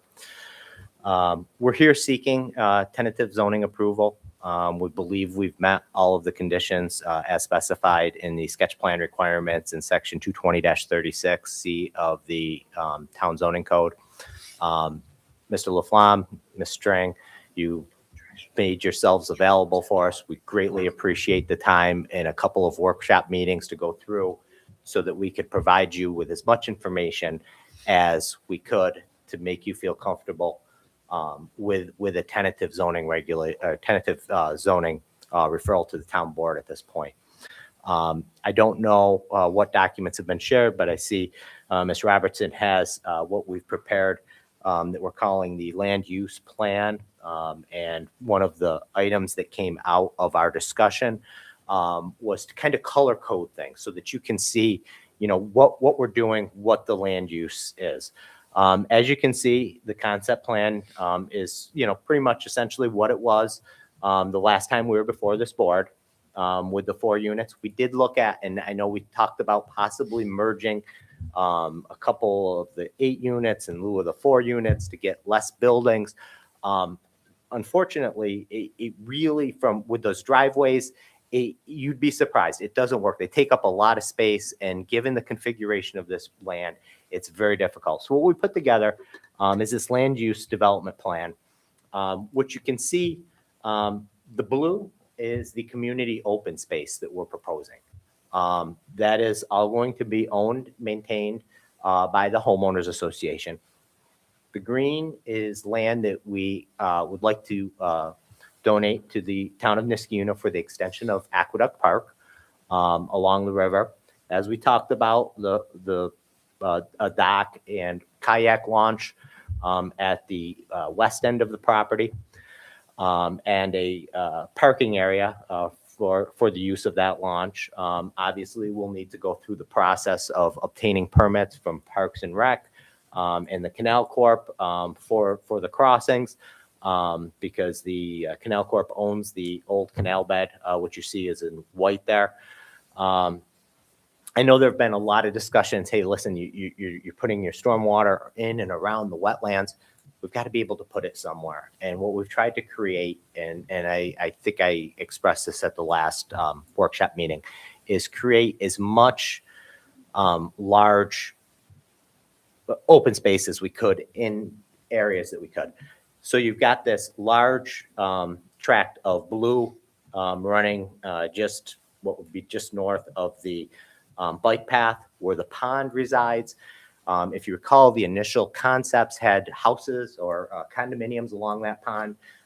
At this board's request, we loosened up the density a little bit and got the density down to 152 units. And that was one of the main areas where we lost a lot of density, was eliminating that so that we could make that pond open space and making it feel like open space and part of a neighborhood.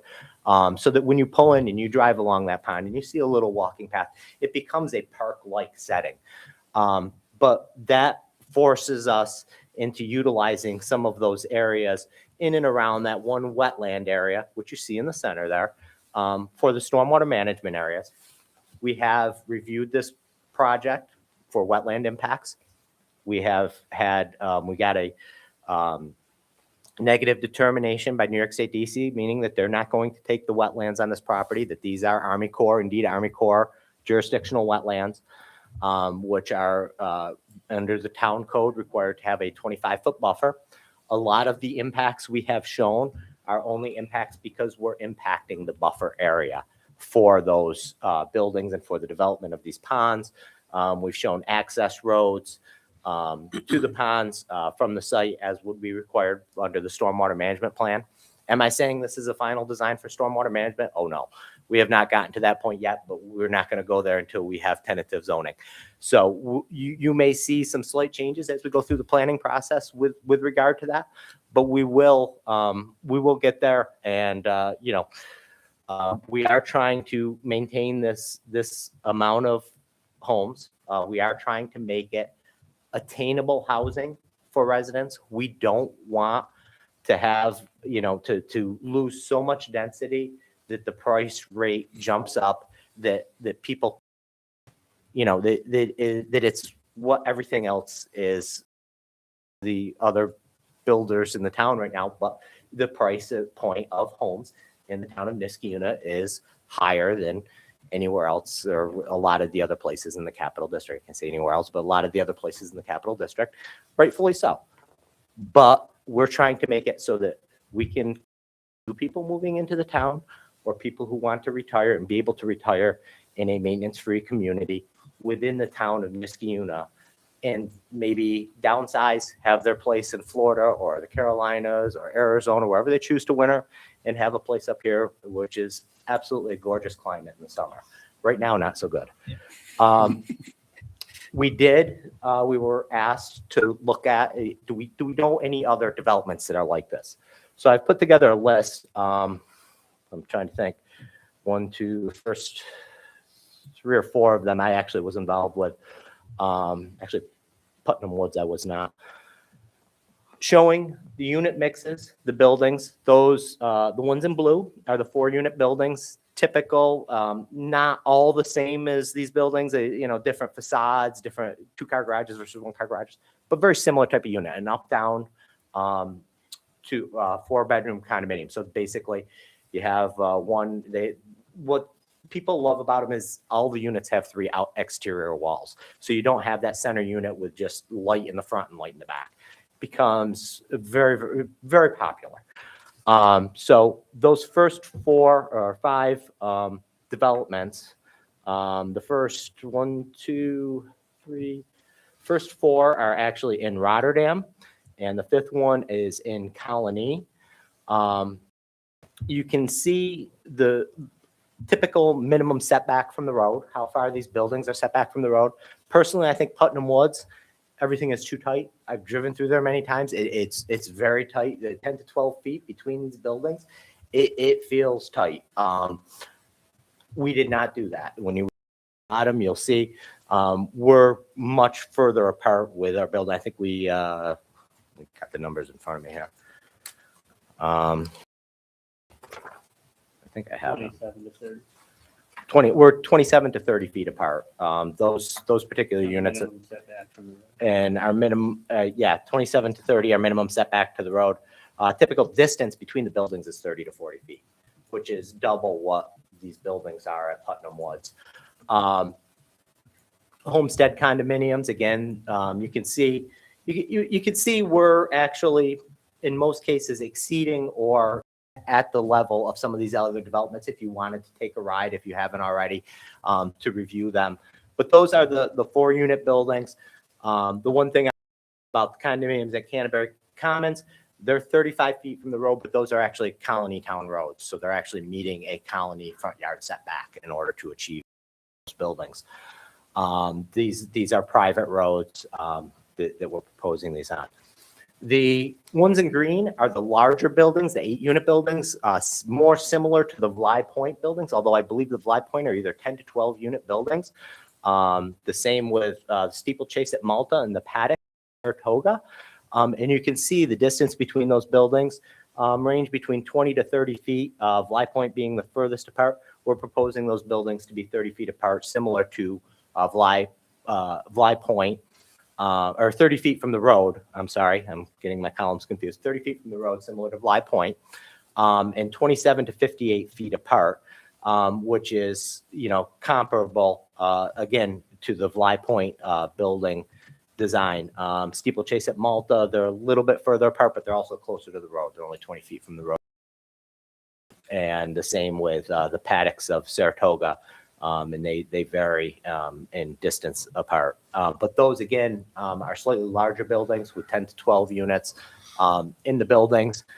We wanted to give you all of this information because I know there've been a lot of questions about density, and we had a discussion about density being units per acre or density being how does it look with the layout of the buildings on the site.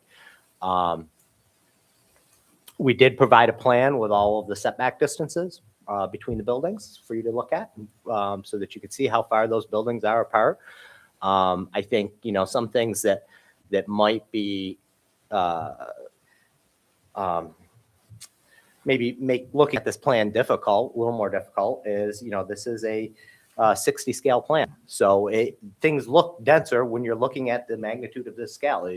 You blow this up and you put it on a 30 scale plan, it looks a lot less dense than what you're showing here as, Laura is zooming in, and you can see, 30, 40, 38 feet apart on the rear of those buildings in the closest corners. And you can see the other thing too that I like about this plan over some of the others that we mentioned before, these buildings aren't all in a line. So you'll get that where it's a little bit wider in the front, a little bit narrower in the back. You don't get that continuum where it just looks like row houses.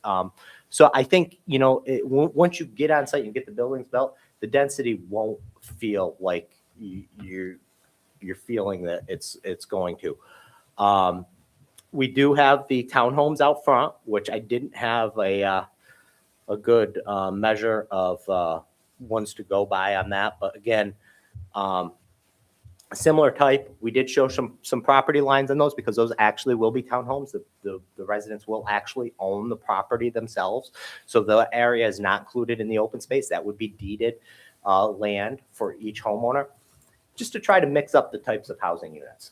As the PUD code states, trying to mix it up, try to mix up the number of units per building and the types, and also the type of ownership, being either condominium based or townhome ownership based. The road layout is essentially the same what we've been looking at from, for the last few times we've been together.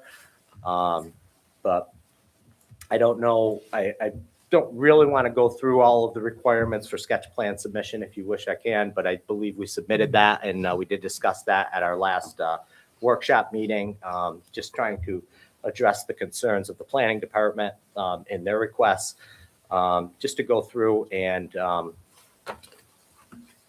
start moving forward with the project. We did add some additional discussions in the narrative regarding school usage. I do know, and I anticipate we probably may have a little bit more than the other, but I know right now in Rotterdam, in 100 condominium units, they have 3 school-age children.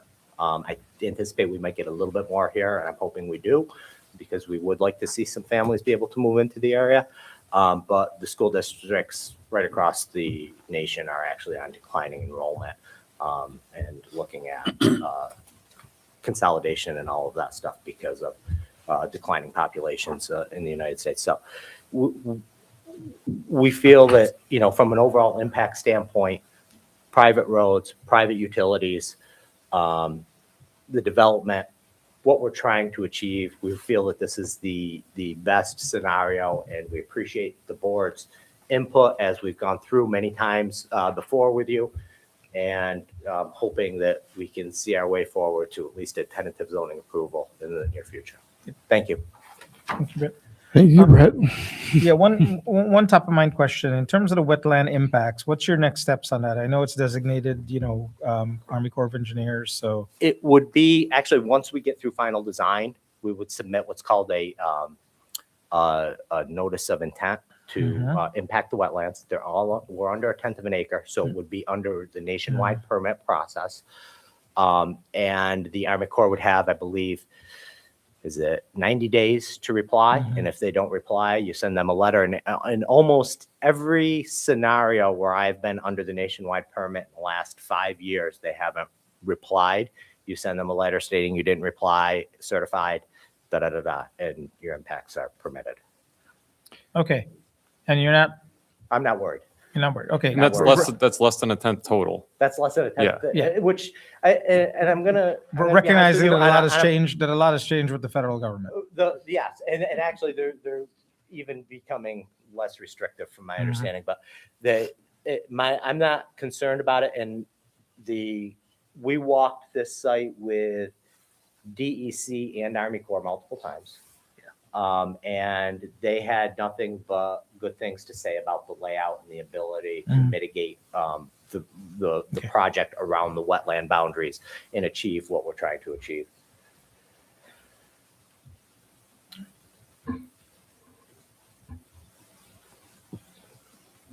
And actually, a fair number of these wetland impacts aren't actually impacting the wetlands. They're just impacting the buffer. Yeah, the buffer. No, understood. Yep. Understood. Yep. Got it. I mean, I whispered it to Chris. I guess I'll say it in record. You seem to have something you want to say. Yeah, I think we're there.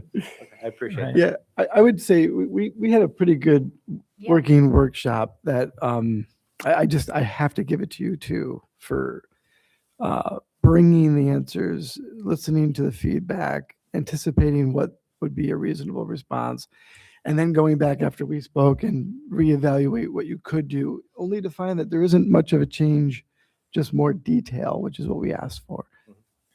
This project as a whole, we have to keep in mind is it's less than 50%, most of it is still wildlife or, park-like setting. We've often asked ourselves, do we need a project like this in Niskayuna ever? Now? In the future? This project kind of answers that a little bit because you do have that compelling theoretical point that this will bring more affordable homes or living options to the residents of Niskayuna. So it's more compelling for me to do something about it now at a time when we can. I think the density in the center, I'm speaking a little bit on and on, but the examples you gave, I've been to 3 or 4 of them. I think that density in the center, it may not be a popular, and I don't know how everyone will vote, but that assures a little bit more affordability, which targets the market, of what you're trying to do. Of course, I'd like more things more spaced out, just like Mr. Rutherford would like more things spaced out.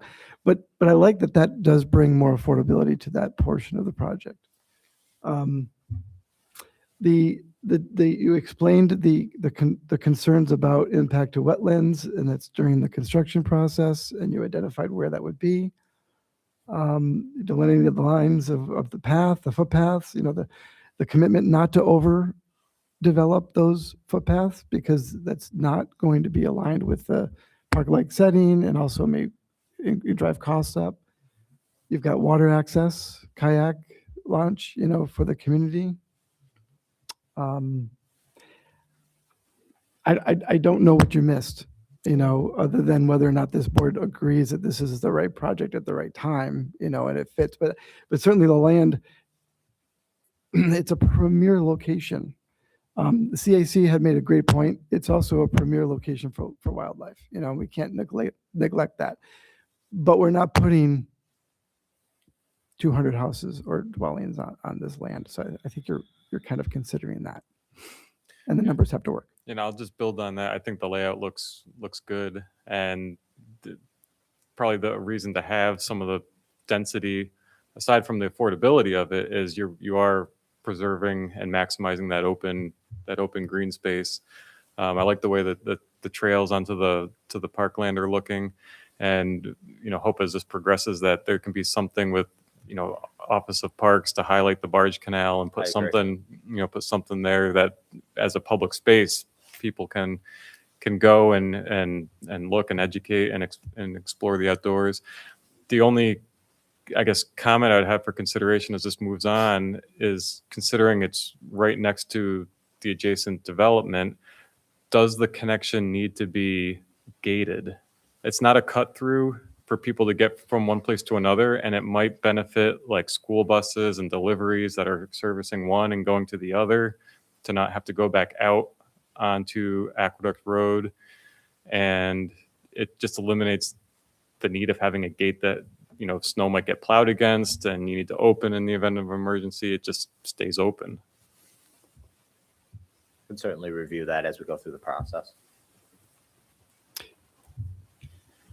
One of the questions I have is that as you move through this, say you get into site plan approval and you start doing your stormwater and you start reviewing everything, is there a threshold that if you had to design something and there would be a loss of units, that there's a breaking point for you to not move forward with this?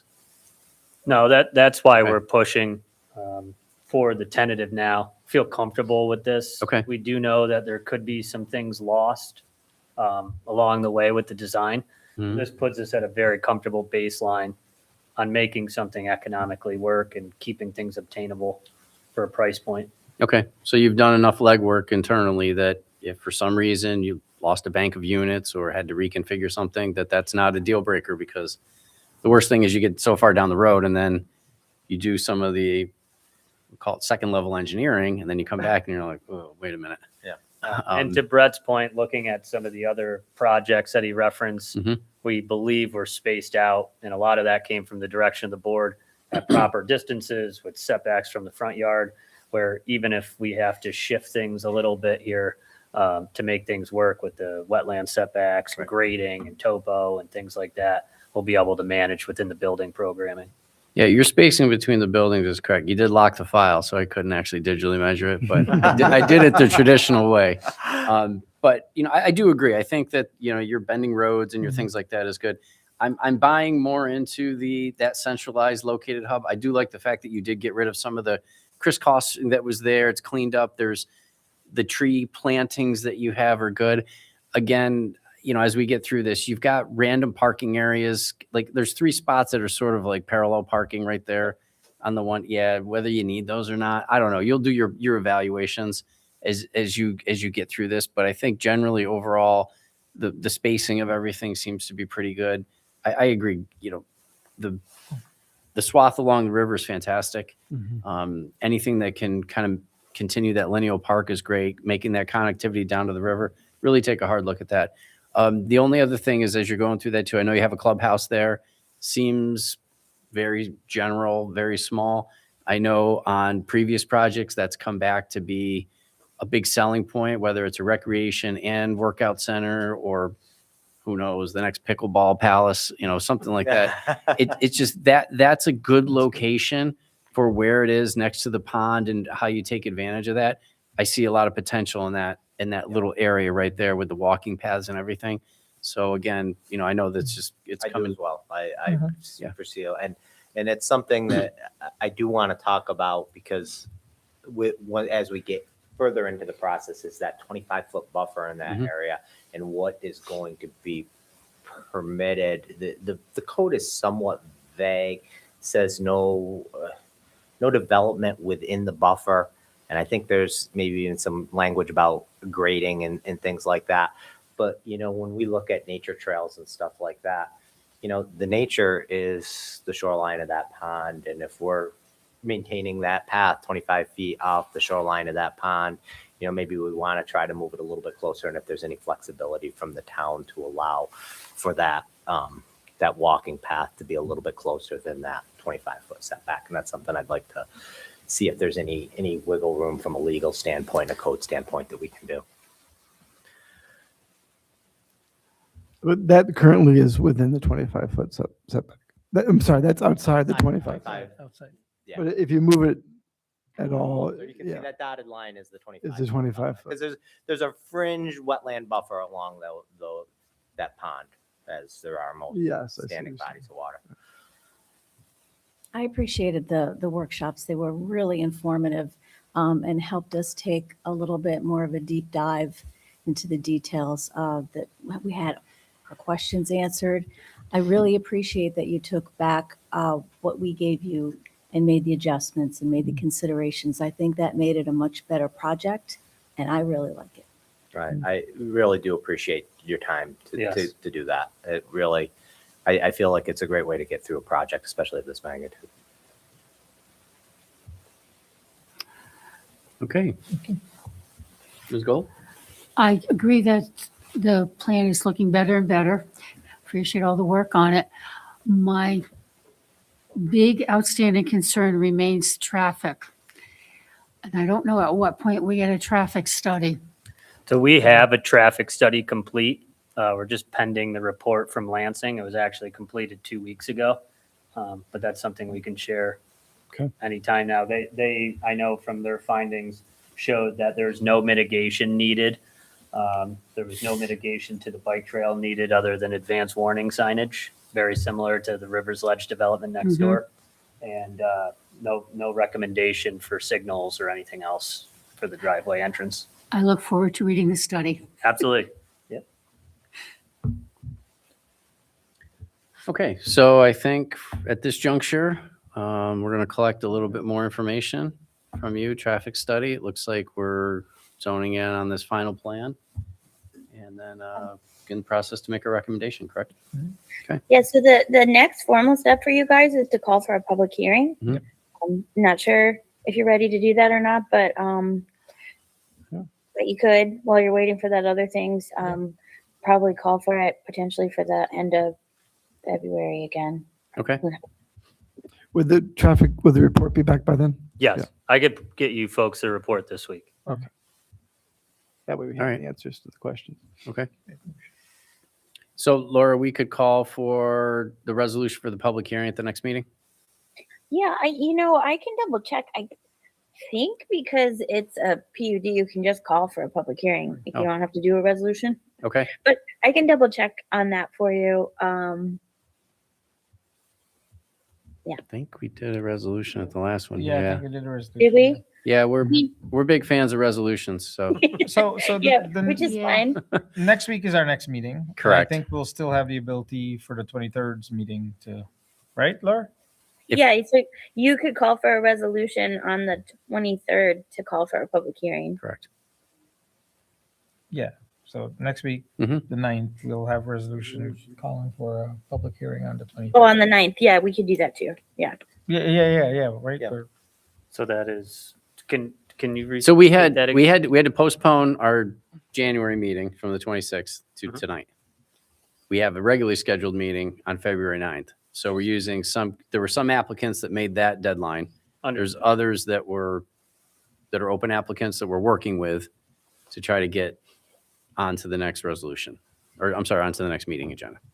Okay, Yeah, and so then we the have a- 9th, you'd call for public hearing. correct. On the 23rd. And And the then public hearing would be on the 23rd. And we have another regularly scheduled meeting on the 23rd. We have 3 meetings in February. Sorry, I Making up for forgot one you in folks January. did that. I was Yeah. confused for a moment. Yep. Yeah.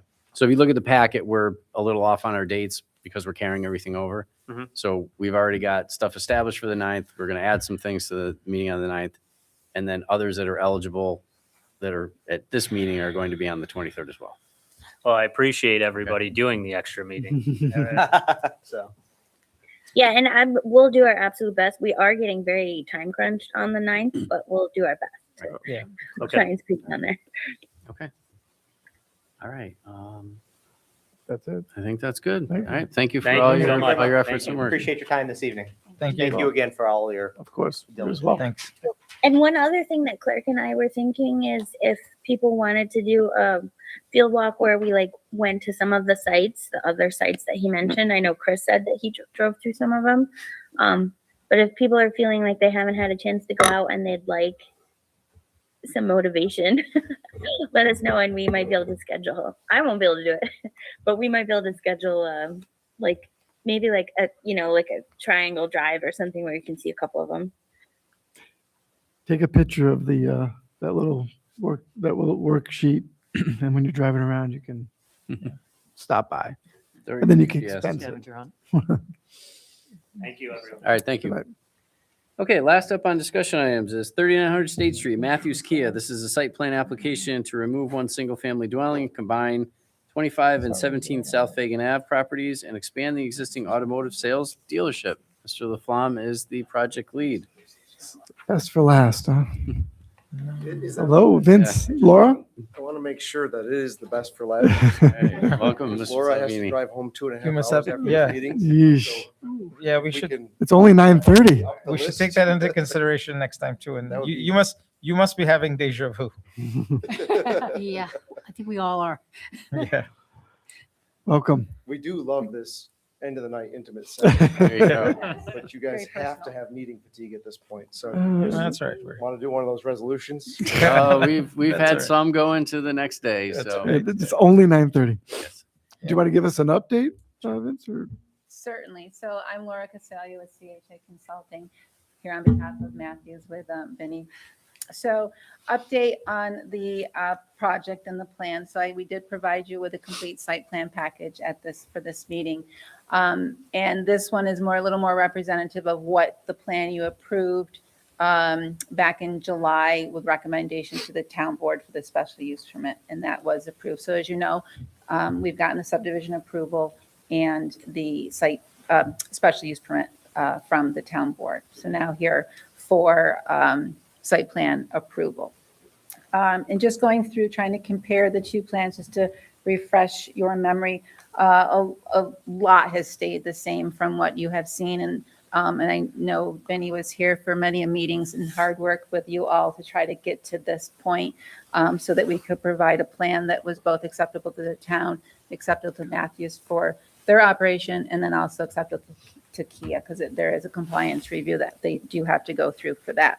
So just to kind of walk you through what has stayed the same. So like I said, the lot line adjustment has stayed the same. So that lot line is where it will be with that 80-foot front lot width. We've continued to provide the access drive off of South Fagan, along with the 5-foot sidewalk along Fagan also that goes from State Street all the way to the last property beyond, which is, I'm going to get the number wrong. 33. Oh, 33, yes, 33 South Fagan. Yes, thank you. We're maintaining the State Street driveway, and obviously that's all for the site circulation so that the tractor trailers can pull through onto the site, unload the cars and the deliveries, and then pull back out onto State Street. So they have that internal access for ease of delivery. Landscaping, screening, and buffer. Preservation of that existing Norway spruce was a top priority. So we're maintaining that. Actually, we're giving it a little more space actually than what was proposed on the plan you saw in July. So just want to make sure we're not impacting the root system or anything like that. So we did pull the pavement away from that just a touch. Also providing all the landscape screening along the residential properties and providing 6-foot fence. So that will all be maintained as previously proposed. No change to the existing building structure and what was proposed for the addition. Same thing, proposing the additional service bays on the back side, and then an improved service drop-off entry point on the left side of the building. So that has all stayed the same.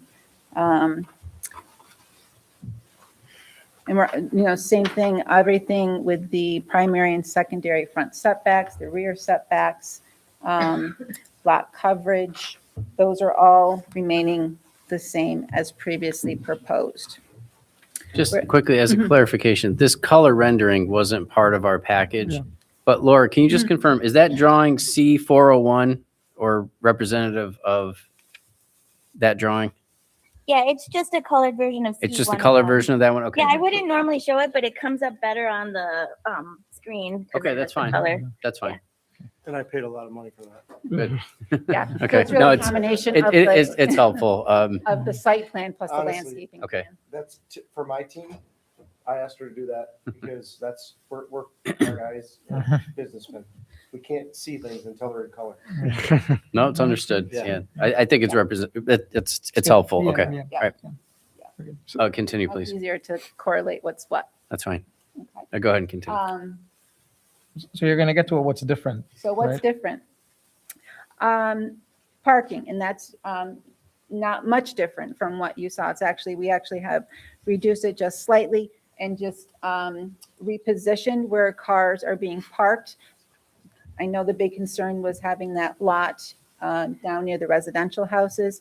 In the previous plan you saw in July, that new parking expansion area, and for the new parking expansion plus along the drive, had a total of 81 parking spaces along there. We're going to reduce that to 62 and bring some of that double stacking up to the top lot, so it's closer to State Street, closer to that commercial area, and not down. There was some Okay. double stacking, I believe, along the access drive that we were looking at. Okay, so your So- total parking count though is at 241. Which is a little bit more than the last version we saw, correct? The one in July Yeah. had 246.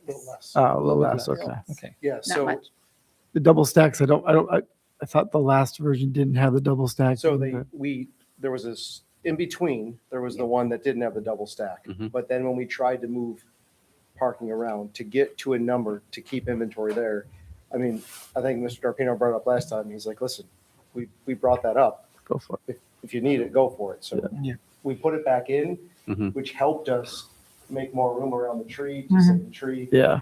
It avoided the variance on the 80-foot on 33 South Fagan. So it was one of those, I appreciate the compromise. I feel like we've done a lot of compromising. I think that was a great suggestion to the board to help us along the compromise. Yeah, and I mean, the good thing here is you moved some of that double stacking away from the neighborhood back to the truck. Yeah. Right, yeah, now it's all on the top, what I call the top lot. Yeah, yeah, yeah. An existing lot. No, this looks, there's not a lot of surprises here. I'm glad you're doing That's the the only double thing that's stack. different? Right. Yeah. Mhm. And the tree, well, and the space around the tree, in case the root system were to be compromised after all the effort, I think that's a wonderful thing to do. That was, if we're going to go, we're going to go all the way. Right. They said, if you pave right up to it, you're going to kill it. In the board and the tree council said it was important. So we didn't want to Thank you. then show you a plan that killed a tree Right. naturally instead of taking it down. Or hoped it wouldn't die. Yes. And then actually, the only other changes on the plan you saw, we hadn't worked through the stormwater management yet, and there were a few open ponds on the top of the plan. Yep. Yeah, Laura just had it. So we're not going to have any open ponds there. We're actually going to have all the drainage in a chamber system underneath the parking lot. So that we won't have any of that. We're just going to have a small bioretention area plan right to the right of the building along Amherst Street. Yeah, between the parking lot and Amherst Street and that grass there, there's just going to be a small bioretention area so that we can meet the DEC requirements. And snow storage would be the grassy areas between Fagan and the parking lot. Yeah, so in the winter, double stacking is probably going to become less of an ability. So where you see the double stack towards Fagan, where that grass is, we push down there and probably lose a row of cars. But it's also a time of year where we try to have less inventory. So Got it. I'm still going to have offsite needs for storage. Yeah. It was, there was, I can't remember what was the other plan or other design. Did it have a passageway to Amherst? Or no, Currently has like a ramp. a ramp or something? Now, It's going to be a grassy okay. Yeah. it's too steep. It's too steep. Yeah, we're going to eliminate that little sidewalk that comes down. And we did determine that the poles along Fagan are dead, correct? Yes, And I think yep. during our site walk, someone pointed that out. Mhm. And so that this does show those eliminated as Those will well. be eliminated. Telephone poles? Yep. Yep. And then also the ones on State Street, actually, the utility company is going to raise those because those are actually too low for current conditions. So they were going to raise those for that entrance. Great. Looks great. Just a quick question, is the unloading of new vehicles still internal to the site? You still come in Yes. on site? Yes. Laura, if you can go to that Yeah, there was- section, it'll show you the path, Clark. It's actually improved. There was a Yeah. pinch point up towards the top and we lost some spaces, but we want to make sure that if we do all that work to create it, that it gets used. Do you guys think you should mark, like with physical markings, like where the 18-wheeler should stop? Like, because weren't we, oops, oh no, it's gonna zoom in. Weren't we talking like they would probably stop like right in here? This would be their unloading zone? Yep. Well, they would pull up and then probably, because they're doing it off hours, Laura, probably start to make the turn and then be able to back right down off into the new lot, into the newly developed area. Oh, okay. So you don't think it would be worth like putting markings on the pavement where they should stop? I'm gonna do my best to make sure that they use this. I can try to put up a sign, unload here, but I Yeah. guess, I've never unloaded an 18-wheeler with 10 cars on it. So I just want to get them on our property. Mhm, Once they okay. get on there, I really don't care, as long as you guys don't care Mhm. how they do it. Mhm. I just want to show up in the morning and there's more cars there. Yeah, I don't think there's a need to over constrain. Yeah, you can work with logistics plans with these We're going to guys have now. That's all, this. it's digital. You can have them, you make a diagram or something like that. The big thing is just, Having them do- if you have to have any type of signage directing them Mhm. up Fagan to get onto the property, show that in the plan so that we can understand where the wayfinding is. And I just would ask for patience because for decades, that's all they know is to stop wherever they need to stop. We're going to make it easier. We're going to communicate to the communicators. I have no direct communication to these people. When they come during hours at times, we'll be able to grab certain ones and say, no, it's here now. And over time, we will train them. And they're going to appreciate it. Yeah. No one can enjoy unloading a car on State Street. Right. Yeah, that can't happen. No. But it happens. But there will be a sign, there will be some signage. There will be signage on the. Delivery to Correct, Fagan. Vehicle delivery. And then there will be forms that we send with maps to each of the, to Kia to distribute to all of their shippers. Yeah. I just don't know how often that changes. Sure. So there will be a time or two where we miss one, but this will over time become the new norm. Okay. Oh yeah, okay. And then in the interim plan, you guys had planned to move the dumpster and redo the dumpster enclosures. But now they're gonna stay the same way that they were. Yeah, that was Really? really because of the way that the truck has to come in to unload them. Yeah. It was Um, too tight. But this is because this is one of the things we said. So this is all new landscaping. You'll redo the enclosures and then landscape them a little so that they don't negatively impact these guys. Correct. Okay, And that's good. that's a Matthews requirement as well as a Kia requirement. So Yeah. Yeah. And then, so these are all new trees here that'll be small underneath the power lines, and these can all be big because you're gonna take those power lines down. So that's gonna help the streetscape a lot, I think. and add to that sidewalk area that. Yeah, the connects. sidewalk's gonna be amazing.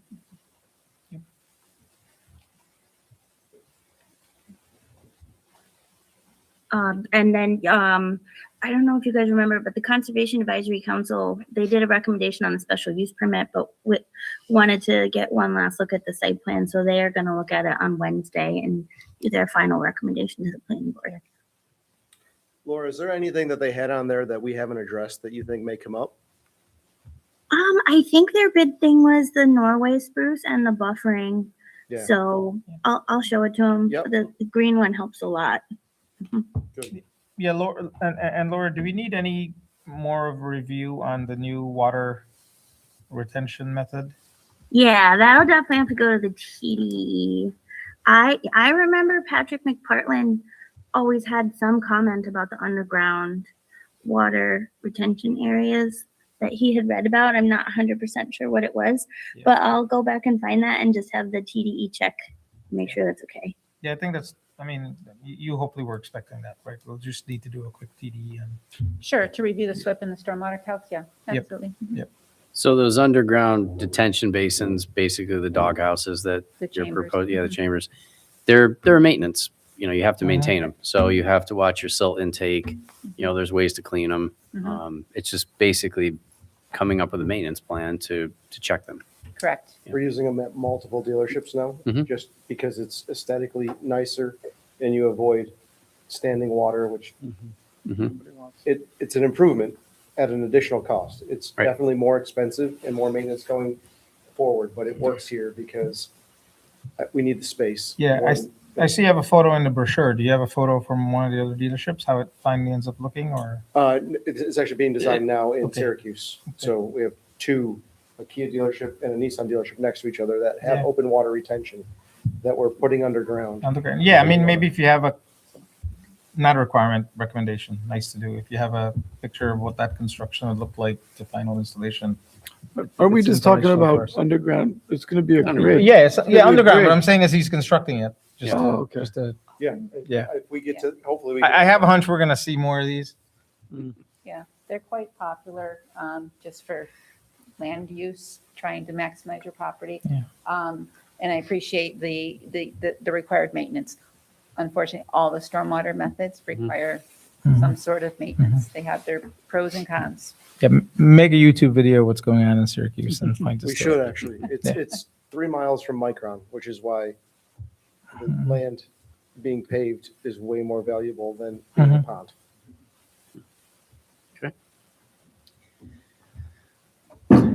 All right, so CAC is going to be looking at this, and then I think we're closing in on getting site plan approval. So that's what I wanted to ask you about. Okay. I mean, I would ask for it tonight, but it sounds like we can't. I'm meeting with the construction company. Mhm. I'm trying to get on the schedule. Kia has asked me as of today, what is the, can you send us a copy of the construction permits? I said, I'm going to a site plan approval meeting tonight. I just want, from your ideal standpoint, how would this go to get to the point where I could say, I have a permit, a construction permit start date? Do you have an idea of what that would look like? Okay, I mean, yeah, Go so, ahead. so let's talk through it. So CSC meeting is when, Laura? This Wednesday. Wednesday. Mhm. And we're not expecting any surprises there, right? No. And TD turnaround, you think I don't expect any surprises on the underground water retention, but at least we need to be complete. Yeah, we Yeah, have, Clark reached out to them and was reinitiating contact on the TDE that we use for this project. So we started that up again. yeah, so we have TDE quotes, so that should get turned around quite quickly. Okay, so So that's the biggest, so I think outside the site plan, that's the largest change to the plan that you had before. So it's going to require the TD review. If all of that falls into place, we could call for a tentative resolution for site plan approval at the February 23rd meeting, Mhm. and that would get you in line with a resolution that approves this site plan. If the TDE is done with the 10-day advance, right? Yeah, that sounds reasonable. The to me. 23rd. yeah, And then if for some reason it wasn't fully done, it could be the first meeting in March. So my next question is, the way that we're going to phase this is the new section, the new parking area is going to be where a lot of stuff has to go while we expand the dealership. The house 17, Fagan, South Fagan. Am I at a point where I could ask for a demolition permit on that? Or is that because it's tied to this project, am I jumping the gun? I'm trying to get something going. So you can submit the demolition permit, but it can't be issued until final site plan approval and the pre-construction meeting. But demolition permits can take a long time to review, so you can do it concurrently, but it can't be issued until final site plan approval and usually pre-construction meeting. But there's a lot that goes into the demolition. You have to do the asbestos survey. It's and all done. Yeah, break we already the- did the asbestos survey. Oh, really? Yeah. So your demolition thing might not take as long. So you could submit just to cut the review time off. That's but all. if I you just can didn't want to submit submit it and final. you say Yeah. you're out of line, but at the same time, I want to be ready to go Yeah. because there is going to be a phasing of this. yeah, so submit it now and that. So I guess what we're saying is that the earliest, if everything turned around well with CSE and TE, then we could do it resolution on 23rd. If not, the first meeting in March. Does that give you enough of a? As you tell me as soon as we can have it, then I can tell Yeah. my guys, okay, to be ready on date X or shortly thereafter. Yeah. Is there anything else that we haven't submitted at this point that you need prior to the 23rd meeting? Not from our perspective. I don't think- TDE might need something back or, I don't know. Yeah. If we could do our best with the TD, I think Yeah. that's the only one I would be concerned with taking time. So Yeah, so the dates are February 23rd or March 9th. So sort of a 2-week span there that would depend on how quick the TDE can review. And just for clarification, because I don't What does that mean for me? Does that mean on the 23rd, I'm done? So the way it would work is if Potentially? correct. If the CAC comes back with a favorable response and reviews basically the stormwater, the final site plan, they're going to take all that into consideration. They make the recommendation back to the planning department, and that's a recommendation comes back to us. The TDE will then review all of this, the same thing, updated site plan, your detention system that you're proposing. And then from there, if the TDE letter is good, it gets issued to the board, we take a look at it. And we're going to call for a tentative resolution on the 23rd. The only thing that would trigger holding that up is if the TDE letter came back with action items or questions that you'd have to answer, but you can answer them within that time frame. Okay. So if there was something that said, I'll give you a hypothetical, that the detention underwater is not going to work because I have following concerns of X, Y, and Z, you just have the opportunity to either respond to that, or you may have to come back and say, listen, I do need more time to reconsider that, or it has to get larger, or it's not size large enough. That's the whole point of what we have for the TDE. So optimally, if it goes well, you're good with the resolution at the end of February. If not, you may need a little bit more time into March to kind of clean up that engineering. We have to see that as well. So with the TDE's response, if there is an updated letter or another set of information, whether it's product data or whatever you've shown, we would review that and then weigh that into the decision. And additionally, on whatever that day is, you get the approval for the site plan from the planning board, right? So I think immediately after that, right, there's just some paperwork with the planning department, pre-construction meeting, correct, right? And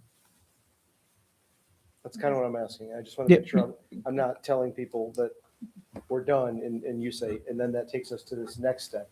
No. We definitely get it at that stage. We definitely get into a process of it's all about how quickly everybody responds to each other. Like if the TDE has a couple points that they are requesting clarification on, it really requires on how seamlessly everybody communicates, and as long as everyone's in sync, that can really happen very quickly. Our turnaround time will be light speed. Yep. Yeah, no, definitely. And so will ours, because we manage the TDEs very closely. So usually we have that goes pretty smoothly. Yep. And we'll touch base on this in January and February, in next week's meeting, right? We should just keep it. Yeah, we'll keep it on as a discussion item. Planning department usually gives us an update of where we are, even if it's that the TD letter has been submitted back to you, or it's whose court it's You in. could join remotely. That's on that one, right? That's just absolutely. procedural. It's not an action item, it's a discussion item, like it is right now. Yeah, just discussion. Right.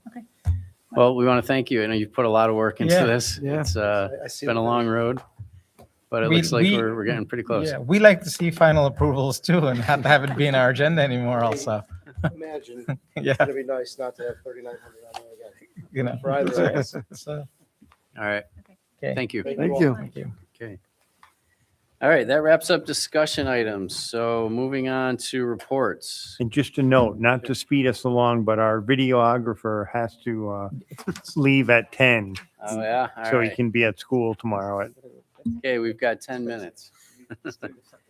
Okay. It's perfectly reasonable. Planning department reports, anything, Clark or Laura? I don't have anything. No. I just wanted to say the next meeting has a fair number of new projects. So, like, to the extent that maybe this is just a report, if you guys don't mind, Clark and I will just use our discretion so that if it doesn't have to be a discussion item and it can just be a planning report on any, we would probably do it that way just because the agenda is even longer than this meeting's. Yeah, we do it. We have, I think, 4 new projects for the next meeting. Awesome. Goodness. It's New Year. Great. Yeah, it's been a busy last few Yeah, weeks that's here. good. Thank you guys for what you're doing. Okay.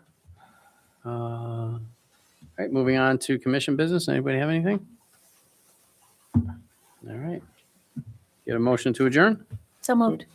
Moved by Mr. Trang, second by Mr. Laflamme. All in favor, state by saying aye. Aye. Any opposed? And meeting is adjourned at 9:51 PM. Thank you, everyone. Thanks.